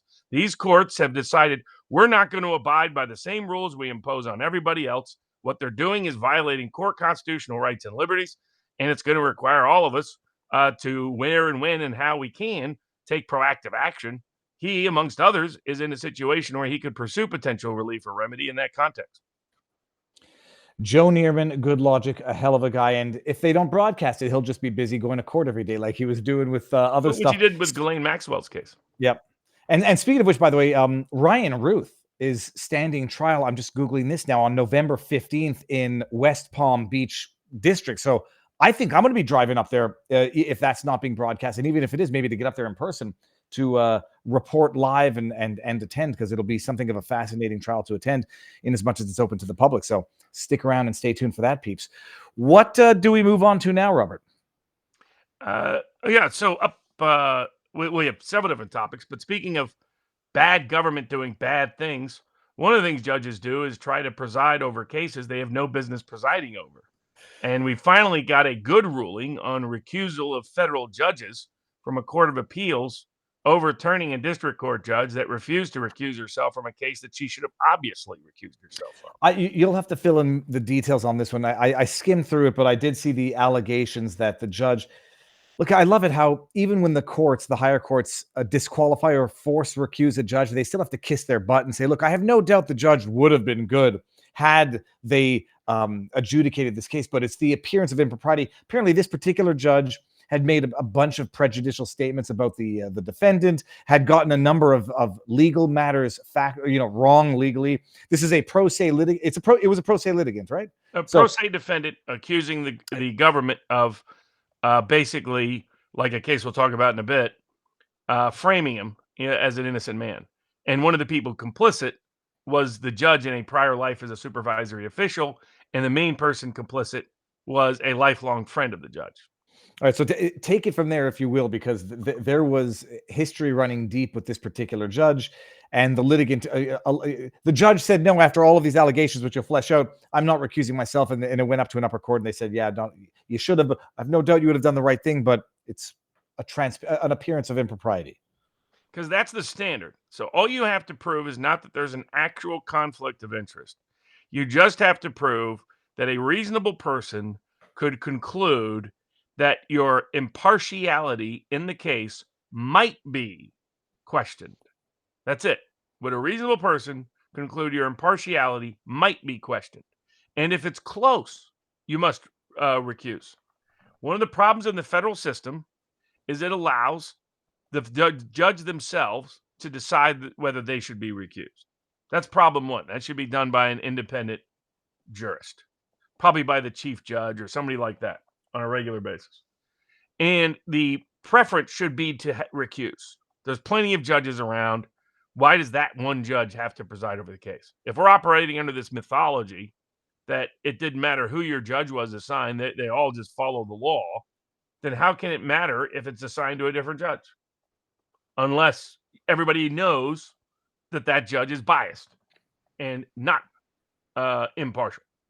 And here you had a judge who was complicit in multiple levels, might have been complicit in the underlying illegality that led to his prosecution, had a best friend, and this judge just came up with, they just fabricate stories because they're used to it. Well, I mean, and the Court of Appeals did it gently, but they basically pointed out she was clearly lying. She wrote an opinion that said, I'm not really friends with this person. I was just a clerk with him. And they're like, she spoke at your investiture. She went into great details about how you guys have lunch all the time. And, they just point that out without saying, you have a federal district court judge who lied so she could be partially prejudiced, involved in a partial case where she could be prejudiced against a particular vulnerable defendant, a pro se criminal defendant who's accusing the government of framing him for prison, the worst thing a federal judge could be involved in, worst thing a prosecutor could be involved in. And she was lying in the opinion. And of course, the Court of Appeals doesn't even have the guts to just say, why do we have federal district court judges lying and still on the bench at all? The details will be more or less relevant because it is the broader principles. But it says, in sum, the judge, long-standing relationship with one of the players here is not grounds for recusals because a matter of, this is where it gets complicated, where I don't think we care about the details. Personal involvement. Bottom line, they said it was personal involvement and multiple levels. They're like, everybody knows clerkships, knows that clerks are very close with it usually for life. And then they pointed out that that everything was pointing to that she was involved, and that anybody. And again, the standard wasn't what's the truth of the matter. The standard is justice must satisfy the appearance of justice, because courts are highly cognizant of the court of public opinion. That's what they're all really here for, even though they try to pretend and tell you otherwise. And it was obvious to anybody who looked at the facts objectively that no one could believe that she would be impartial under these circumstances. and especially when she was lying on the record in an obvious way about it. I just If a love lawyer did what this judge did, the lawyer would be disbarred and then later criminally prosecuted. No, Nothing will happen to this judge other than being forced off this case. Well, where because she can't protect her pal. They patted her on the back on the way out and said, we emphasize that our faith in the judge, that she would in fact think dispassionately and submerge private feelings on every aspect of this case. But Judges love justice to must lie about themselves and fellow judges, and it's ridiculous. no, because that last At least paragraph. they overturned an egregious failure to recuse. No, but the problem is that that last paragraph is contradicted by the body of that decision in terms of what they found the judge to be guilty of. All right, what else? Well, speaking of people who are guilty of things and getting away with it, two major qualified immunity cases. One of mine, one of the a great constitutional rights group, is going to go up to the Supreme Court of the United States concerning qualified immunity. Now, hold on one second. I need the reminder I need a buzzword to trigger my memory of the qualified immunity. One involves the Texas journalist. Another yes, one there you go. Bam. The Colorado cops. Yeah. So the Texas journalist, a Texas journalist publishes information that she gets from the business of journalism. I didn't understand how she got arrested or charged in the first place by publishing the names of it was some sort of suicide murder type crash or something. And she publishes the identities of the people because she got that information from police officers. And then what did she get charged with? So in Texas, and they're trying to do this in a lot of places, this is how they keep extending and expanding the law in crazy ways. So Texas has a criminal law that prohibits you from soliciting non-public information from government officials for your personal benefit. It's clear, you can understand where the law was written. The law was to avoid insider trading involving government officials. This, of course, is just journalism. But of course, you leave it in the hands of prosecutors. They want to extend it and expand it to basically criminalize journalism. Well, no, because your personal interest would be making money off your journalism, presumably. So you get the information, that's you how get they the extended scoop. it. So basically, it meant anybody who was doing Julian Assange kind of work was a criminal in Texas, subject to prosecution at the whim of the local prosecutor. Attorney General Paxton's office never should have defended this case, by the way. So she gets criminally prosecuted. The judge realizes how absurd this is and dismisses the case. Now, it probably helped her that she had a massive following in the local county as an independent citizen journalist. And probably the judge didn't want to be on the receiving end of that audience in terms of public exposure, whatever that judge. So that might have motivated him to follow the Constitution, or that judge to follow the Constitution. Don't know, but not uninformed speculation. But so then she brought civil rights suit, and the Fifth Circus Court of Appeals down there, usually in New Orleans, but sometimes other places, Dallas, etc. And one of their many rulings excusing and apologizing for government misconduct, led, by the way, by so-called great conservative judges, great constitutional conservatives, according to the Federalist Society types, like Edith Jones and others, said that, you can't sue the cops. They couldn't have arrested you, or the prosecutors that prosecuted you. They couldn't have possibly known that this statute was unconstitutional. And so they have qualified immunity from suit. And to the credit of the United States Supreme Court, they're like, no. The idea that they couldn't possibly know that this was in fact unconstitutional conduct was in fact in dispute, and they made other rulings making clear that the burden wasn't as high as the Fifth Circuit kept saying it was in qualified immunity context. So they remanded back to the Court of Appeals to reconsider that decision in light of them scolding the Fifth Circuit multiple times last year for getting qualified immunity wrong. For those that don't remember, qualified immunity is a fictional doctrine made up, invented by courts. Doesn't exist in the law. They even lied about the statute and lied about the legal history to create it, because that's what judges do. They like to lie as much as anybody does, because they have to maintain this mirage of independence and impartiality that is rarely the case, sadly. So, but it parallels another case I have, because several federal courts, including the Fifth Circuit, now along with the 10th Circuit, have said that you the plaintiff, if a government official violates your constitutional rights, you, the plaintiff, have to prove that they're not immune. In other words, you have to prove things that only the defendant knows, that it's impossible for you to practically prove. And what it does is it effectively eviscerates civil rights in the entire Fifth Circuit, Fourth Circuit, and 10th Circuit that follows this. You've got two cases, though. You got the one of the lady who recorded the court hearing in her divorce case, and then you've got the two that's in Pennsylvania, the two farmer guys who were locked up. This one is the Colorado cops case. Okay. That we filed a petition for cert tomorrow in the Supreme Court.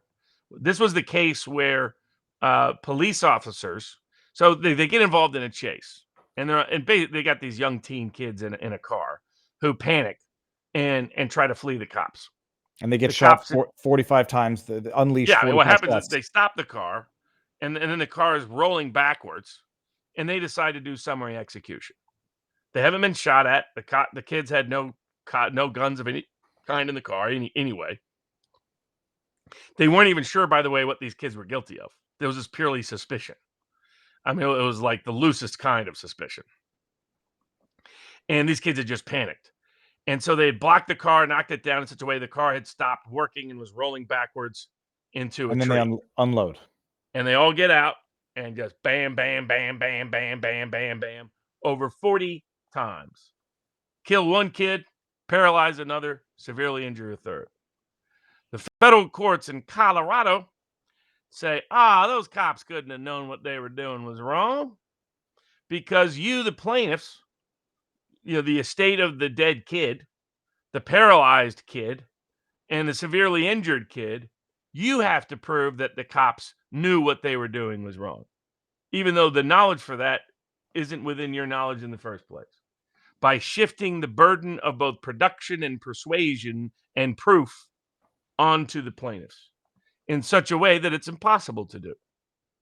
And the 10th Circuit was so gleeful about this principle, they threatened me with sanctions for me even saying this is a preposterous standard and every other federal court disagrees with it. And the 10th Circuit used to disagree with it itself because the 10th Circuit invented this. By the way, it was constitutional conservative judges on the 10th Circuit who fabricated this doctrine in the first place in breach of prior 10th Circuit precedent that always said an affirmative defense of qualified immunity invented by judges in the first place is always the burden of the defendant to prove in a civil case. Different dynamic in a criminal case. But in a civil case, always the burden of the defendant to prove any affirmative defense that they must both plead, then produce evidence of, then bear the burden of proof and persuasion on at both the summary judgment and jury trial stage. These people were denied any jury trial because the judges all knew if they got one, the jury would rule in their favor. Nobody is for summary execution in circumstances like this, especially. I mean, they just, they literally, you could see the video with the cops where the car is just rolling back to a stop and you just see all the shooting. Boom, boom, boom, boom, boom. Imagine those cops got to take a walk while people like the Marine in New York are the ones being criminally prosecuted. Something seriously wrong with the system when that's the case. If I may ask the indiscreet question, the kids who were shot, white, black, Latino, do we know who they were? I mean, is their identity mixed group?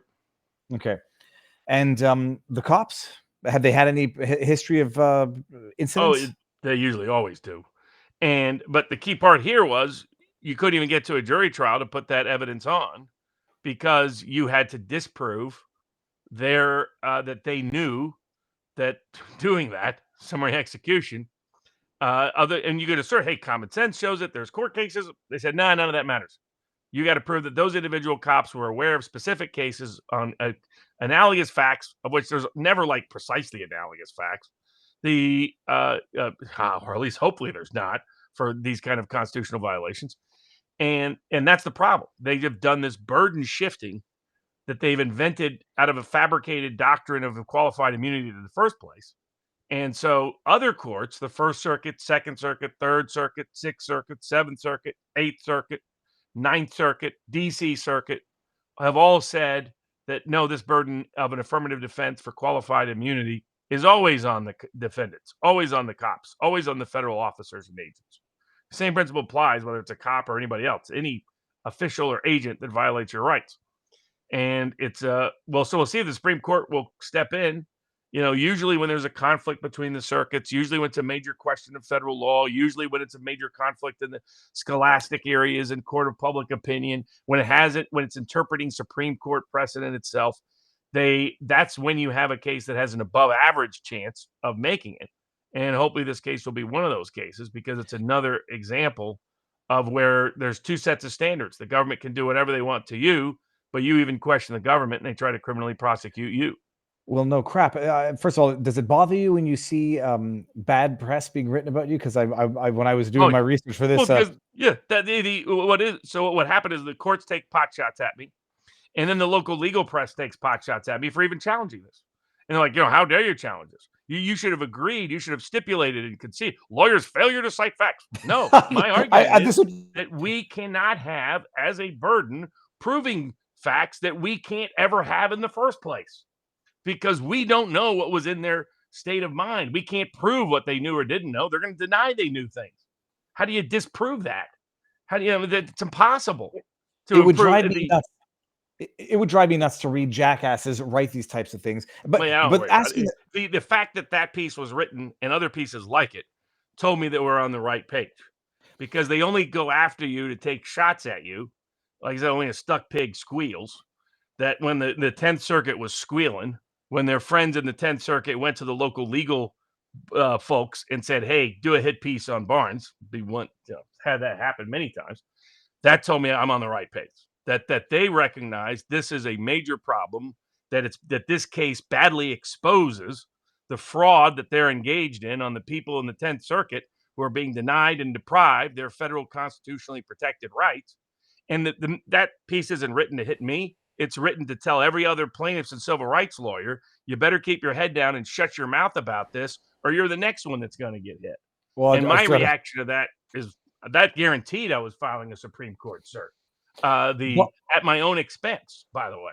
So because there's always cost, because you got to print all these little tiny booklets how the Supreme Court needs everything in a tiny little booklet when everything's digital in the world anyway. It costs you $5,000 just to print those things. No, I had the same discussion with my wife last week about the medical profession. They can do an MRI on your knee and see the internal organs, but then they need a fax machine to send you the results, and that they give you on a CD. I realized we don't have a computer that has a CD in this house. But Robin, the tough question: cops shoot and kill all the time, and the argument is perceived threat, yada yada. If this succeeds, rules in place. Like it was a Tennessee case years ago that resolved it, Tennessee versus Gardner, where they said no, you can't. They used to say if you flee, we can kill you. Yeah, and the Supreme Court was like, no. The same basic principles apply to law enforcement that apply to any self-defense case. Yeah. So if a police officer has a reasonable basis to understand they're at imminent risk, if that car was coming right at the cops, I get it. If things like that. But by the way, if you're a civilian, here's my view. If you couldn't do it as a civilian, you sure as heck can't do it as a cop. If it isn't self-defense for a civilian, then it sure ain't self-defense for a cop. And it's important, this applies to all federal government agents. So people might get caught up that are pro-police and, this is a cop. The same qualified immunity principle is what allows all of them to walk that are not cops, that are other, whether it's family services officers, social security officers, veterans officers, whoever it may be in government that's screwing people over, a corrupt election official. This qualified immunity is so broadly interpreted that it's basically dead letter law in half the country, in the 4th, 5th, and 10th Circuit that cover huge parts of middle America. They're not screwing people over in the West Coast or the Northeast or the urban Midwest. They're doing it to rural Midwest, rural Mountain West, rural South. That's who they're looking to screw. And sadly, it's often led by constitutional conservatives. But we'll see. We'll see what happens in these cases. It's comparable to the Title VII cases, of which I have one. Another great organization has another that may get up to the Supreme Court, my case before the Third Circuit, on how badly they are taking away people's rights to sue for religious discrimination. I was going to say, do that one while we're at it, and then we'll find a way to work in Kamala Harris telling a religious person you're not welcome at our rallies. Well, that Kamala Harris attitude is what a lot of federal judges have, especially when it comes to the COVID vaccine mandates, which many of those same judges are culpable and complicit in direct harm, in some cases, disability and death being visited on people because those judges forced it on them. And so the people who asserted a religious objection, I call it a conscientious objection. That's the breadth of what the religious discrimination law is about. You don't have to believe in a specific religion. You don't even have to believe in God. It's a belief equal to religion, which is, what is that? Your conscience. So it's like conscientious objection, for which we have a lot of conscientious objection laws separately and independently written in the context of drafts and the like, military drafts for war, etc. And so if you look at that, what people have brought suit because they asserted a religious objection, and a range of employers, one of the worst in the country, one of the most abusive, also happens who hates their workers, treats them terribly, also has a long history of criminal fraud on the American people, including soldiers, is 3M, otherwise known as 3M effers. And they just left the FERS off for public display purposes, based out of Tim Walz's state of Minnesota. What they're doing in these cases is they're saying, okay, you're suing for religious discrimination. We want to know your entire life history. We want to know your medical history. Well, we want to know your sexual history. We want to know your political affiliations. In Canada, Trudeau effectively said the same thing. They're going to make it exceedingly difficult to get religious exemptions. Now, I was sort of under the traditional view that you had to be one of the big three. I don't know how many more religions there are. Christian, Muslim, Jewish, Sikh or Hindu, and rely on that. But it's broader than that. Although in reality, it has been used as a weapon to basically dissect your personal life and prove to the new popes that you fit a religious exemption. No doubt. And I think the law in the United States is very broad for a purpose. One, courts are not supposed to be in the business of judging people's religious beliefs. So the law is written in such a way as the focus is on the employer's intent, not the employees. The focus is, did the employer discriminate against someone based on religion? That's it. That's the whole focal point of the law. It's a statutory enforcement against private employers that extends the core constitutional liberty protected in the First Amendment to the United States Constitution, freedom of religion, and your right to believe whatever you want. Our country was a country founded by heretics and dissenters, along with a few tax protesters. And now they're some of the most hated groups in America. And so what's happening is federal courts are distorting and contorting the law to say, well, we're not going to consider it a sincere religious belief unless we think you're a sincere practitioner of the belief. And how they're extending that is they're saying, so we admit the employer discriminated against you because you asserted a Christian objection to a vaccine mandate. And they made no effort at a reasonable accommodation. That's what 3M did. 3M made no effort at any reasonable accommodation for any of them. Again, one of the most abusive companies in the country. And the way they've responded to people suing them is to harass the individuals using the courts to do so. Mm-hmm. They have demanded people turn over their entire cell phone, turn over their entire computers, disclose all private political affiliations, all private political conversations, all social conversations, all religious conversations, and their entire medical history, including their personal sexual history and all of their discussions with any therapist or counselor they've ever engaged in. None of this has jack to do with whether 3M intended to discriminate on religious grounds, which is precisely what they did. So what are federal judges doing? They're contorting and distorting two areas. What does it mean to have a sincere religious objection? And another area, the right of discovery as compared to privacy under the Constitution, to convert the federal courts itself into instruments of inquisition to punish heretics. And that was what they want, is they're punishing you for even suing. They punish you if you even object on these grounds that this is immaterial, irrelevant, is in fact another form of discrimination. Because again, the focus is on the employer's intent. So whether it's a sincere religious objection is whether a reasonable employer would know that the objection is religious in character, not whether the person making the objection is a sincere religious practitioner. So imagine where this is going. This is their new theory, 3M. Well, you know, you didn't always go to church, so you can't really hold the beliefs that your fellow practitioners hold. Oh, you hold a belief that's different than the local pastor, so you can't really hold that belief Well, because the local pastor disagrees with you. Or the Pope comes out and says, yeah, everybody should get the jab. And now all of a sudden you have no longer any religious objection. Now take it further. Oh, the real reason why you came to this objection is because you didn't like COVID lockdown policy. You didn't like the Biden or Harris administration. Your political affiliations and associations show you're a Trumper or someone who raises questions about a wide range of topics and issues. Or even further, well, you can't seriously be a Christian because you had an affair 5 years ago. I mean, that's where they're going. That's how insane this has become. Federal courts are converting their courthouses into modern day inquisitions engaged in heresy trials against dissident individuals who simply are trying to prohibit and prevent religious discrimination in employment in this country.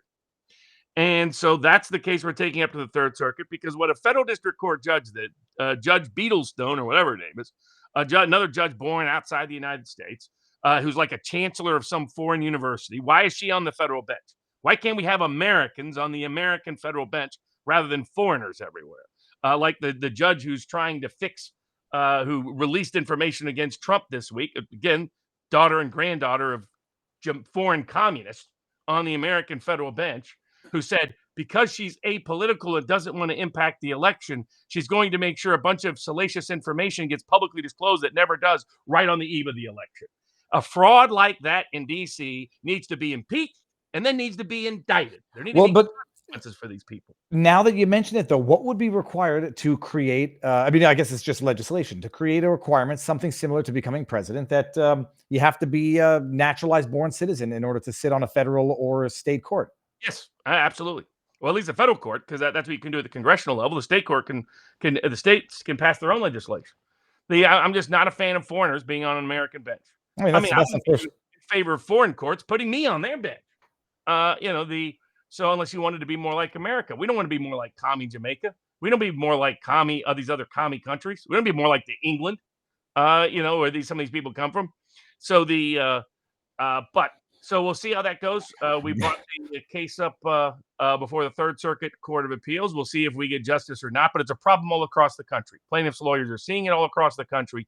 We probably need additional relief and remedy at the legislative level to make it crystal clear this is never permitted, that heresy trials are never permitted, inquisitions are never permitted. The courts have no right to be their own. What it is the courts are compounding corporations and are complicit with corporations religiously discriminating against people by the courts religiously discriminating against them. Because what happened in this case is because she simply objected to it and didn't produce all of the information according to the corporate side that they wanted, that she should be her whole case was dismissed. No jury trial, nothing, as a sanction for objecting. The main objectionable activity was simply objecting, because she produced a whole bunch of stuff she never should have had to produce in the first place. That's how insane these courts have become. And this is the same judge, by the way, that in abortion context wouldn't allow a lot of evidence of the same quality that actually was material in, because she respected the right to privacy, but very selective about that. And that's the other aspect to this. The right to discovery in the federal process is limited by the role of the courts, because a federal government actor is involved. They must comply with the Constitution, which means that the right to privacy, the right to bodily autonomy, the right to a range of topics that can be correlated with the discovery process, as is here, limits the ability of a federal court to invade that privacy using the power of discovery under federal civil rules.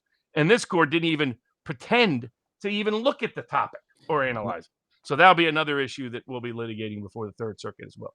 Well, it is not an accident that churches are burning across Canada. There's an outright vilification against, I say, Christianity in particular, because for some reason, there just seems to be one consistent target of all of these types of lawfare, and it's That's not. why they're going after religious schools. It's because it's one of the last institutions independent from their little woke universe of complete social control. It's why they went after gamers. It's why they went after comics. It's why they want complete cultural control. And one of the last bastions of independence free from that cultural control are religious institutions and religious schools in America. And that's why the religious are being punished and targeted and discriminated against. And sadly, some of our biggest corporations are complicit in it, and some of our federal courts are complicit in it. But another way they've got around all this, and mostly it's the corporate whores in the federal court that have done this part. If you bring a Title VII case alleging religious discrimination, there's the burden of pleading, the burden of production, and the burden of proof, or sometimes called the burden of persuasion.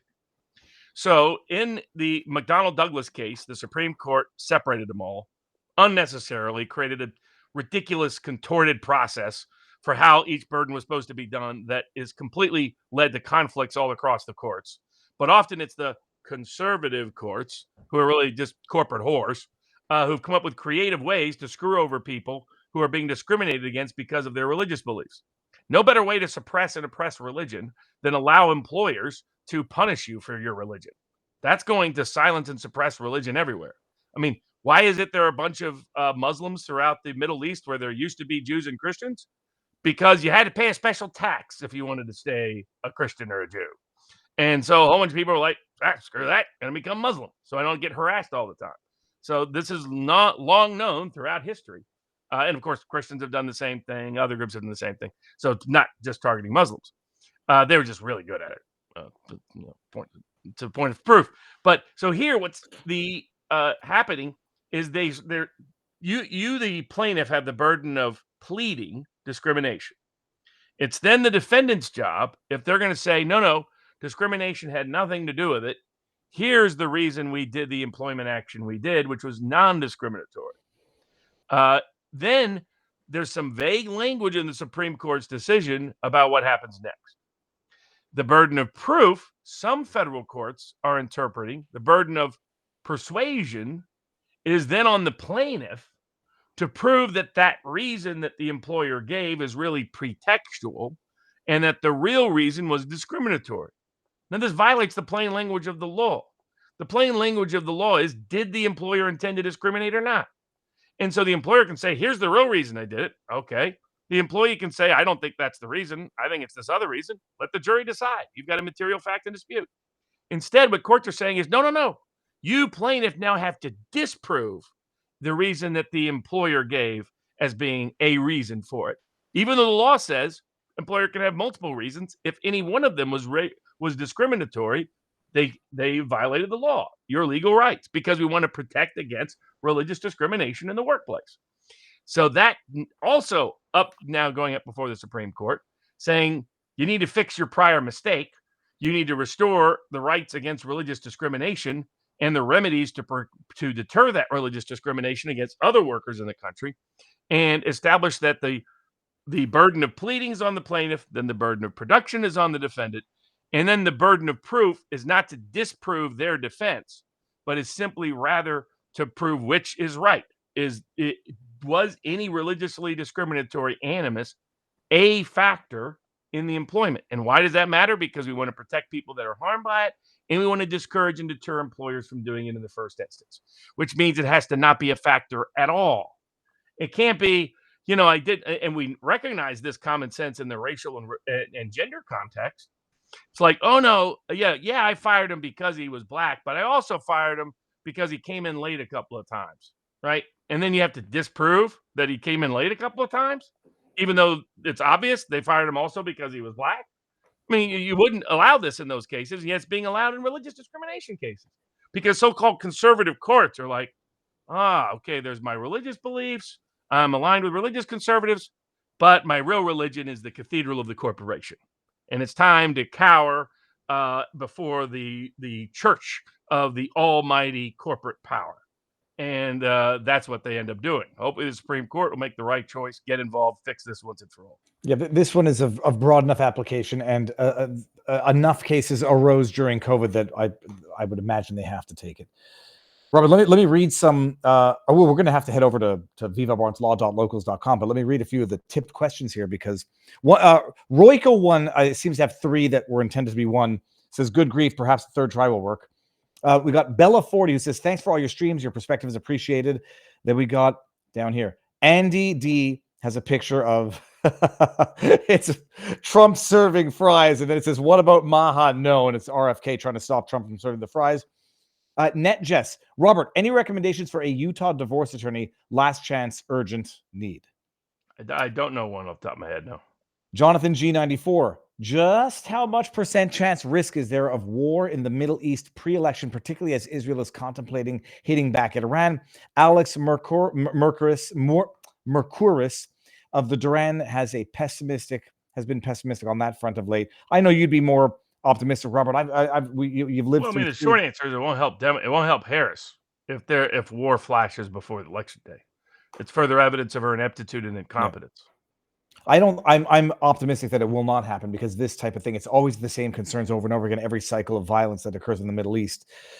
Buffalo Betsy, Roll Tide, Robert. Then we got Sec 808, Army versus Navy and Anchors Away are better. Rocky Top doesn't talk about drinking. Actually, Rocky Top does. Rocky Top has a reference in the song to drinking your corn from a jar. He just meant he meant baby. You know what that reference is, right? Like alcohol, moonshine. Okay, I got. You ever drank moonshine? When we went to the Brooklady distillery in Scotland, they had an unaged bottle of whiskey that was clear, but peat levels like over 100, whatever the measurement is, and it was like 160 proof. It was interesting. I mean, it was technically moonshine, and my brother-in-law used to make his own alcohol. You know, that's what, by the way, Mountain Dew, the drink, used to reference moonshine. That's what they were borrowing in the labeling and the branding. That's very interesting. Now, as I'm trying to get back to toggle the screen, I'm getting the spinning wheel of death. Do we go over to locals now, Robert? We got 5. Well, we could figure out, maybe cover one more here. Either way, we got 5 left. We got Robbie Roberson, the man facing the potentially innocent man is facing execution in Texas. We got Rico. We got winter curfews, constitutional, anti-suit injunctions, federal courts prohibiting you from suing elsewhere. And Alexander Emmerick Jones, they're trying to steal his identity once again.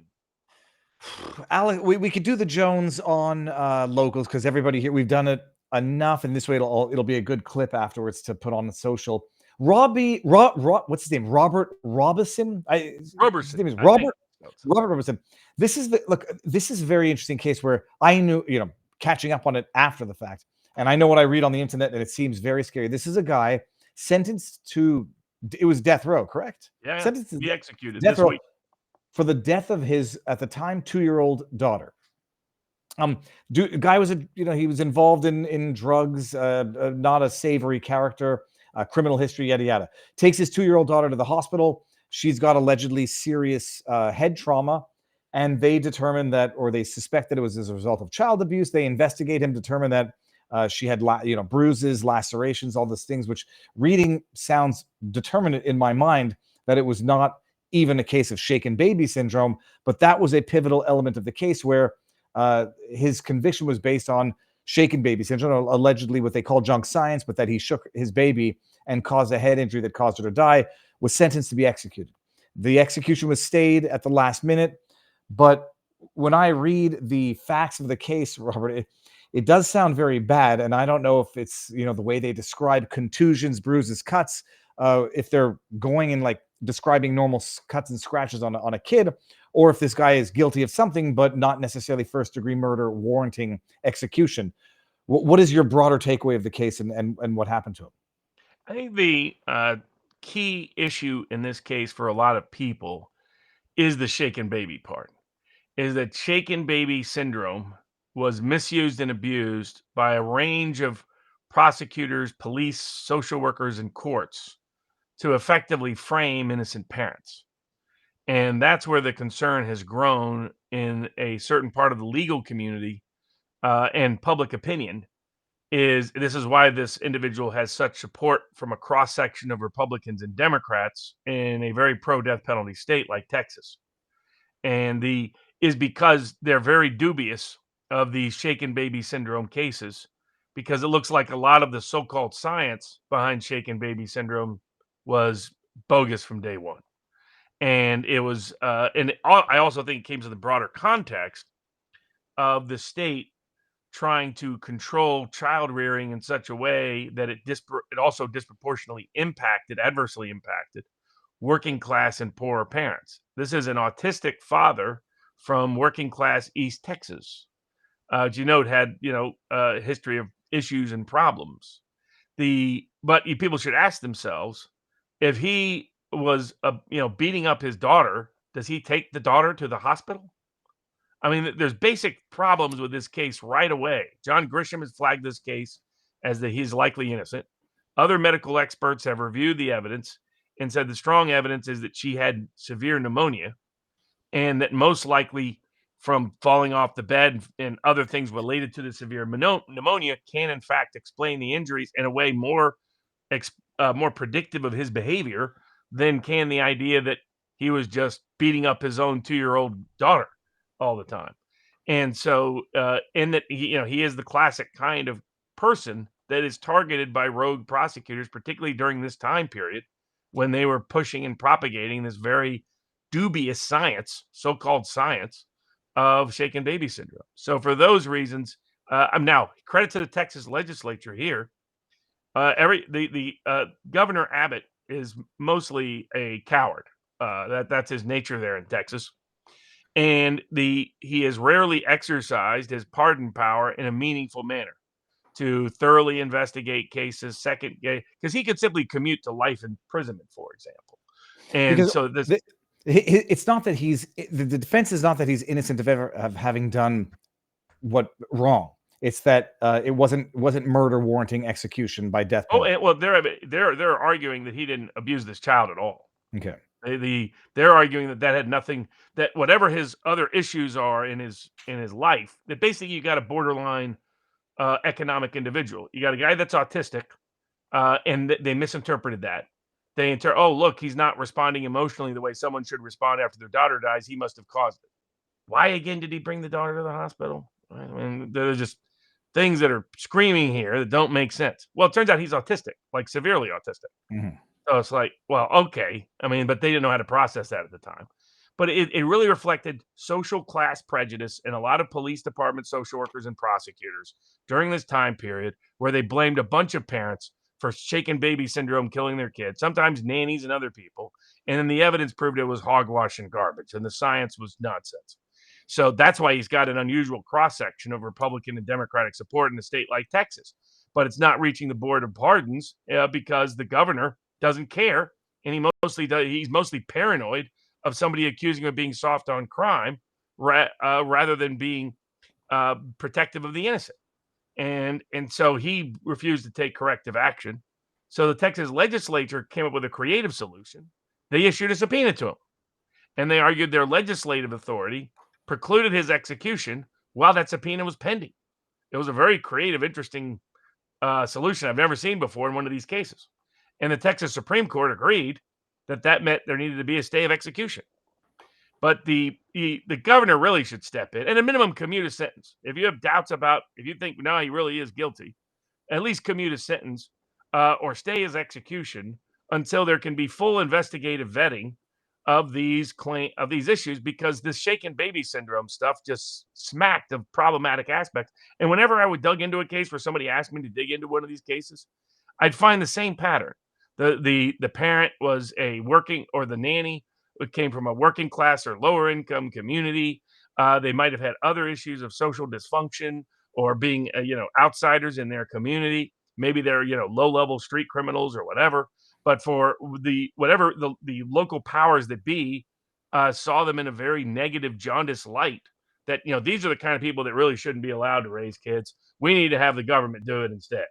That's the mindset behind a lot of this, and they were pushing completely garbage science from day one about it. We are going to do the Alex Jones case here while we have everybody coming over to Viva Barnes Law. Robert, okay, so the vivabarneslaw.locals.com. Get some merch at Viva Fry and follow both of us on Twitter. All right, so what did I see today? That the trustee wants to receive the royalties from, among other things, Alex Jones's video game. I haven't played that game. Further.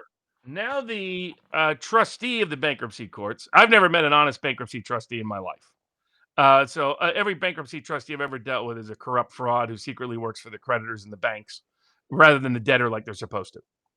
And so it's not a surprise to me that this bankruptcy trustee has now decided to go along with auctioning not only all of InfoWars as a way to try to pay back the debts, but what they should have done is they should have stayed everything until all the appeals in higher courts could review whether or not the absurd verdict against Alex Jones is constitutionally cognizant in the first instance.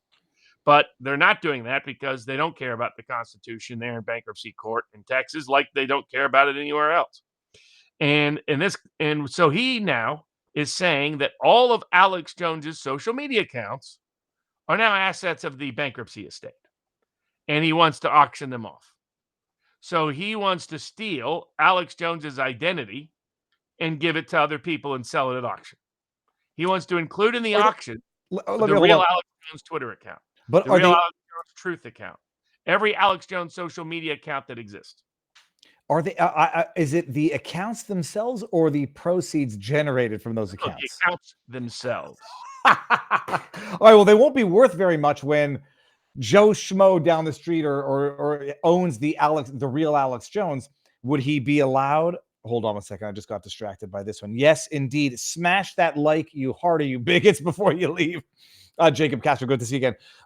Would he be allowed recreating or creating another social media account that would be, because technically, you can't hide assets from the bankruptcy if all he could do. Fine. But the court is asking for a very broad definition that could mean that any social media account ever created or originated or operated in the name of Alex Jones is somehow an InfoWars asset into perpetuity that can now be auctioned off and sold. And somebody can pretend to be Alex Jones and put out fake information. Mm-hmm. They can take the real Alex Jones account and fake information. They can basically impersonate him. And the bankruptcy referee or bankruptcy trustee files this emergency motion to add this nonsense. We'll see if the bankruptcy judge is as dull as and is out of it as the trustee seems to think he is, because it's he acted like, oh, this is normal.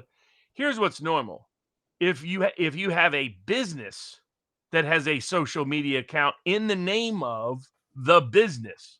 For example, there are InfoWars accounts. Nobody's claiming the InfoWars accounts can't be included in the estate. It's that Owen Schroyer's account can't be included because that's for Owen Schroyer. That Alex Jones's accounts can't be included because that's for Alex Jones. It's not the InfoWars account they want. It's the real Alex Jones account that they want.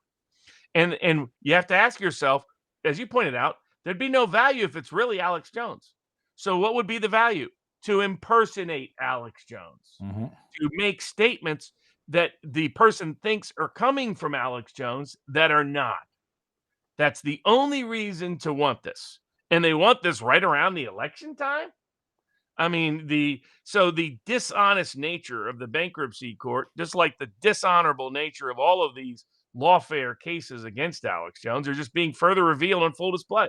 I remember I got a lot of pushback when I started advocating for Jones in the court of public opinion. But people, oh, you don't understand, it's Jones, that you're Benji Shapiro's of the world. We're running and hiding and not wanting to defend the case.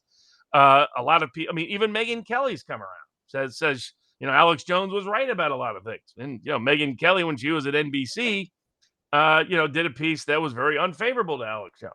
So all these people are now coming around to realizing, oh, what's happening to Jones is a problem because it could happen to the rest of us. But it's another precarious precedent where they're trying to claim that your physical imagine a real like AI simulated world where we expressed ourselves in, say, the meta world that Zuckerberg wants to create. And let's say that was the main mechanism by which we communicated to everyone. Imagine if they call that a corporate asset that the estate could now take and the government could take and pretend to be you forever in perpetuity. That's effectively what they're trying to do to Alex Jones. So it's just another egregious effort to usurp him. And even though courts have previously called this involuntary servitude, said this violates so many different and that these rights of publicity are inalienable of the individual and cannot be taken against their consent. and their informed consent.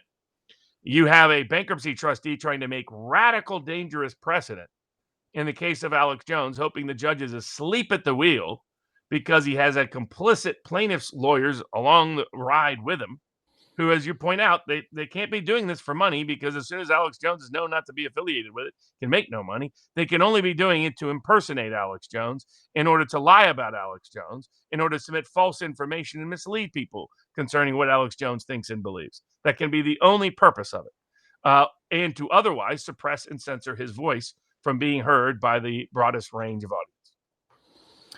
Before we go over to vivabarneslaw.locals.com for the rest of this, Zach Apotheker, he's the Border Patrol agent whistleblower that I actually had on the channel last week talking about James O'Keefe's line in the sand. And we talked about it. I said, the writing's on the wall, Zach. What's going to be your plan when they do what you know they're going to do? And they did what we knew they were going to do.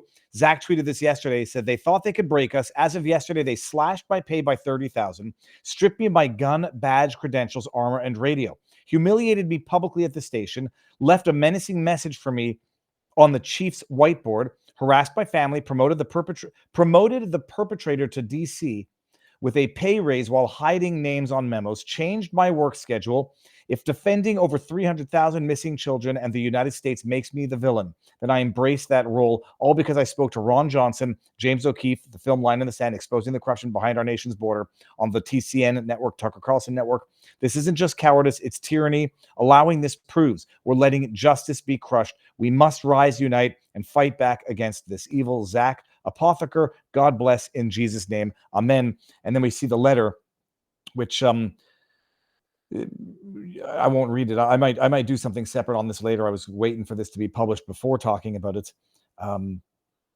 It's predictable. This is the warning sign for anybody who would flag the ineptitude and the corruption of the Biden regime, of what's his face, Alejandro Mayorkas, facilitating an invasion, human trafficking. It's wild. So Zach published this the other day. I just gave everybody the link. And I'm going to figure out how we can help Zach, because he's going to need it.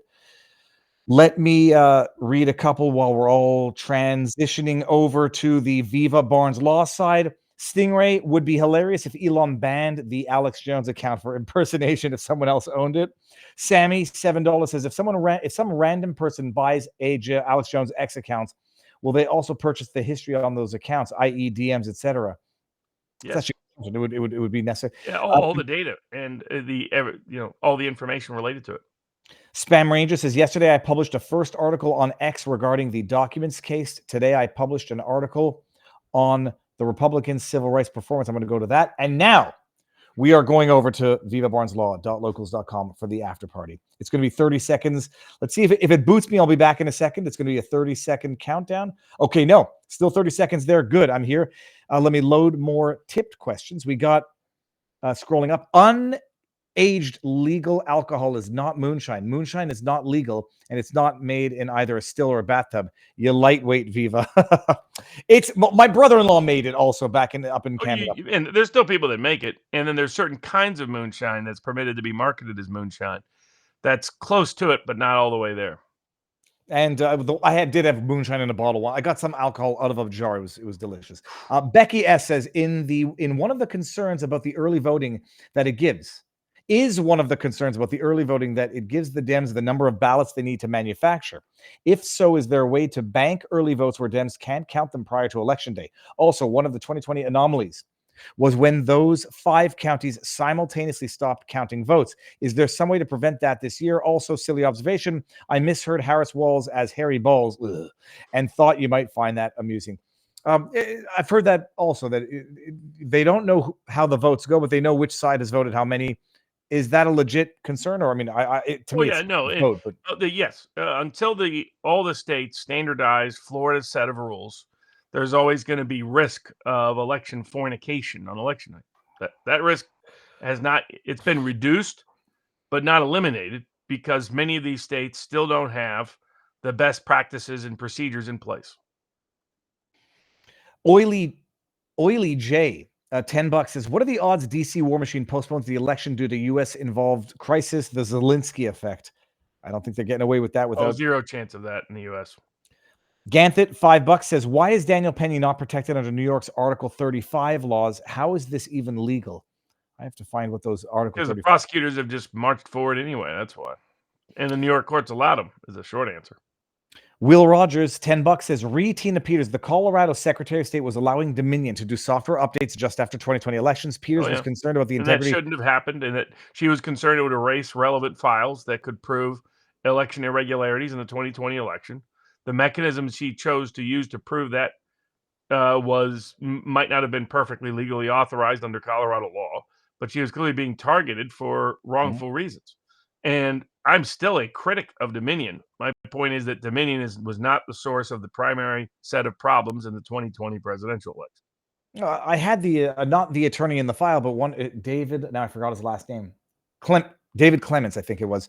I had him on for an interview. I know he explained it, and he explained that apparently, although none of this came out as evidence at trial because it was not the issue at trial, that according to the judge, information was deleted between the backup mirror image that Tina got and what Dominion did. So, what that proves is not what they said wouldn't happen. In fact, did happen. Yeah, and it doesn't. Same thing happened in Georgia. So they said it wouldn't happen, and it did.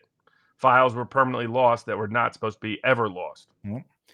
Mrs. Preston, $20 says, Barnes, I would like your opinion on the Nebraska Senate race, Deb Fischer versus Dan Osborne. Should a person hold their nose and vote for the rhino, Fischer, hoping that Trump can get some use out of her, or roll the dice with a covert liberal, Osborne, and use it as an opportunity to try to get rid of a rhino and try for a new MAGA Republican in 2030, usually end up writing someone who's not a pedo on the write-in line? This year, it seems like it might matter, though. I would still. Trump could benefit more from Fischer than Osborne, is the short answer. As annoying as Fischer will be. Mrs. Fixit Nevada, who is running for, I don't know if there's been a result of that. Mrs. Fixit, text me if there's been a result. I realized we talked about that earlier. The Pig Pen Project purged 90,000 names from the Nevada voter roll. I like the alliteration there. And we got Bluxco. Just thank you both. I am just praying for Trump victory, and I don't even live in the U.S. Your Canadian fan, Bluxco. I'm praying too here. And then let's see if we load more here. From Susie C. Thank you, Viva and Robert Barnes. Kira, 1. Heard Elias got drop boxes. It's on my screen. Drop boxes reinstated in Wisconsin. How much does this change the game in Wisconsin? Robert? Well, that and the indefinitely confined law is no longer nearly as broad as it once was. So there's still issues in Wisconsin, but not nearly as bad as 2020. Plus, remember the Zuckerbucks are gone. That was $400 million spread around for a bunch of election officials to get out the vote for the Democratic Party, effectively. So that also is not there. And you're seeing it in the numbers. Massive voter registration losses for Democrats in all the key states, and bad underperformance by Democrats in early voting and mail-in voting today. Well, I'm just looking at my bet on Wisconsin, and I'm up 14 cents on betting, up 9 cents on betting against the Democrats, and up 14 cents on betting for the Republican, because you can double your bet that way. But that market has leveled out. Now it's 53 cents to 50, and it was something like 40, 60 at one point. What was I just about to do here? I was going to go up more and read. That's Kira. Okay, let's go up here. I recommend The Invisible Hook, The Hidden Economics of Pirates by Peter Leeson, Applied Austrian Economics. That's from Loco Foco, Interesting. That's a cool reference, yeah. And I like that name. I think I would have remembered that name if I had seen it before. MTN, Mountain Voltage, says, Barnes, your thoughts on the issue 1 in Ohio? Looks like it takes redistricting power from the legislature to a 15-person panel appointed via some retired judges. Seems sketchy, but need someone smarter than me. Yeah, I would stick with the legislature, as bad as they are, than give it to these independent panels that are usually controlled by the elites rather than the people. Okay, now I think I've done everything in there. If I've missed any, I do apologize, but I think we're good. Robert, what do we have left for? Just 3 cases to keep an eye on. 1, RICO, up before the Supreme Court of the United States. They had an oral argument this past week on it. This is not Georgia RICO. No, This is whether or not. So RICO says that if people conspire in a particular manner that engages in racketeering, which violates certain predicate offenses and constitutes an enterprise under federal law, and you suffer an economic injury, you can sue for it. A person sued who the way in which they were injured was a personal injury that caused an economic injury. The corporate defendant was like, "Oh, you can't sue because it's only economic injuries that are covered." And even though you're suing for lost wages, those lost wages came about because of a personal injury. And they got lower courts say, yeah, because what federal courts do in America is if you're criminally prosecuted for RICO, they broadly expand its interpretation. But if there's a civil suit against a big corporation for RICO, they drastically reduce its interpretation, when in fact it's supposed to be just the opposite under the rule of lenity. So the Supreme Court did express skepticism. At least 4 justices, and to a degree a 5th, expressed skepticism of the interpretation that the lower courts had borrowed. Because, like, the point here was any economic injury caused by racketeering is actionable. It doesn't matter the method by which that economic injury came about. They're like, under your, they're pointing out to the lawyer advocating for this policy before the oral argument. They're like, you're saying that if I go and, terrorize somebody and, maybe even assault, kidnap, other things, and that causes them down the road because of the physical injuries they suffer to no longer be in their work employment, that's no longer racketeering actionable at law. It doesn't really make sense. And historically, the Supreme Court, in the comparable context of the Clayton Act for antitrust purposes, and that's how this interpretation could bounce back to antitrust law, and so that's very consequential, has said all it matters is, are you seeking damages for an economic injury? It doesn't matter the method or means or mode by which that injury came about. And so hopefully they'll fix that to restore RICO and extend antitrust law in a positive, productive direction. The next is the constitutionality of curfews, was up for the Federal Court of Appeals, and they love curfews, and they made it clear that as long as it's content neutral, as long as it's not motivated by suppression of speech, as long as there's available alternatives for expression of speech, as long as there was really a safety reason that justified it, and it's narrowly tailored to that safety reason, then you can have curfews that have a incidental effect, disparate effect of suspending protests. So I don't like curfew laws, and they're too eager and easy to abuse by the wrong kind of people. So we'll see if they hem those in down the road. But this particular set of curfews was during all the BLM insanity, and that's partially why it's seen as more credible from a judge perspective. But if it really is, let a jury determine it, in my opinion. And last but not least, anti-suit injunctions. This is when judges prevent you from suing somewhere else. I've never been a fan of this, even though the courts say this has been well established. What they mean is they gave themselves the power. And, hey, my ancestors gave me this power, so I still have this power. Even though it was the judges just declaring they have this power. The right to petition for redress of grievances would suggest they do not have such power, since that includes the right to access the judicial forum for such relief and remedy. But federal courts have continued to expand that, and this is where the race to the courthouse comes in. More court decisions this week reaffirmed that it's whoever wins the race to the courthouse, that the first to file gets to have that court prohibit the other party from suing in any other court. And force those courts to stay their proceedings until that first court gets it. All they're doing is incentivizing a race to the courthouse, which I think is ill-advised, and usurping authority I don't think they ever had.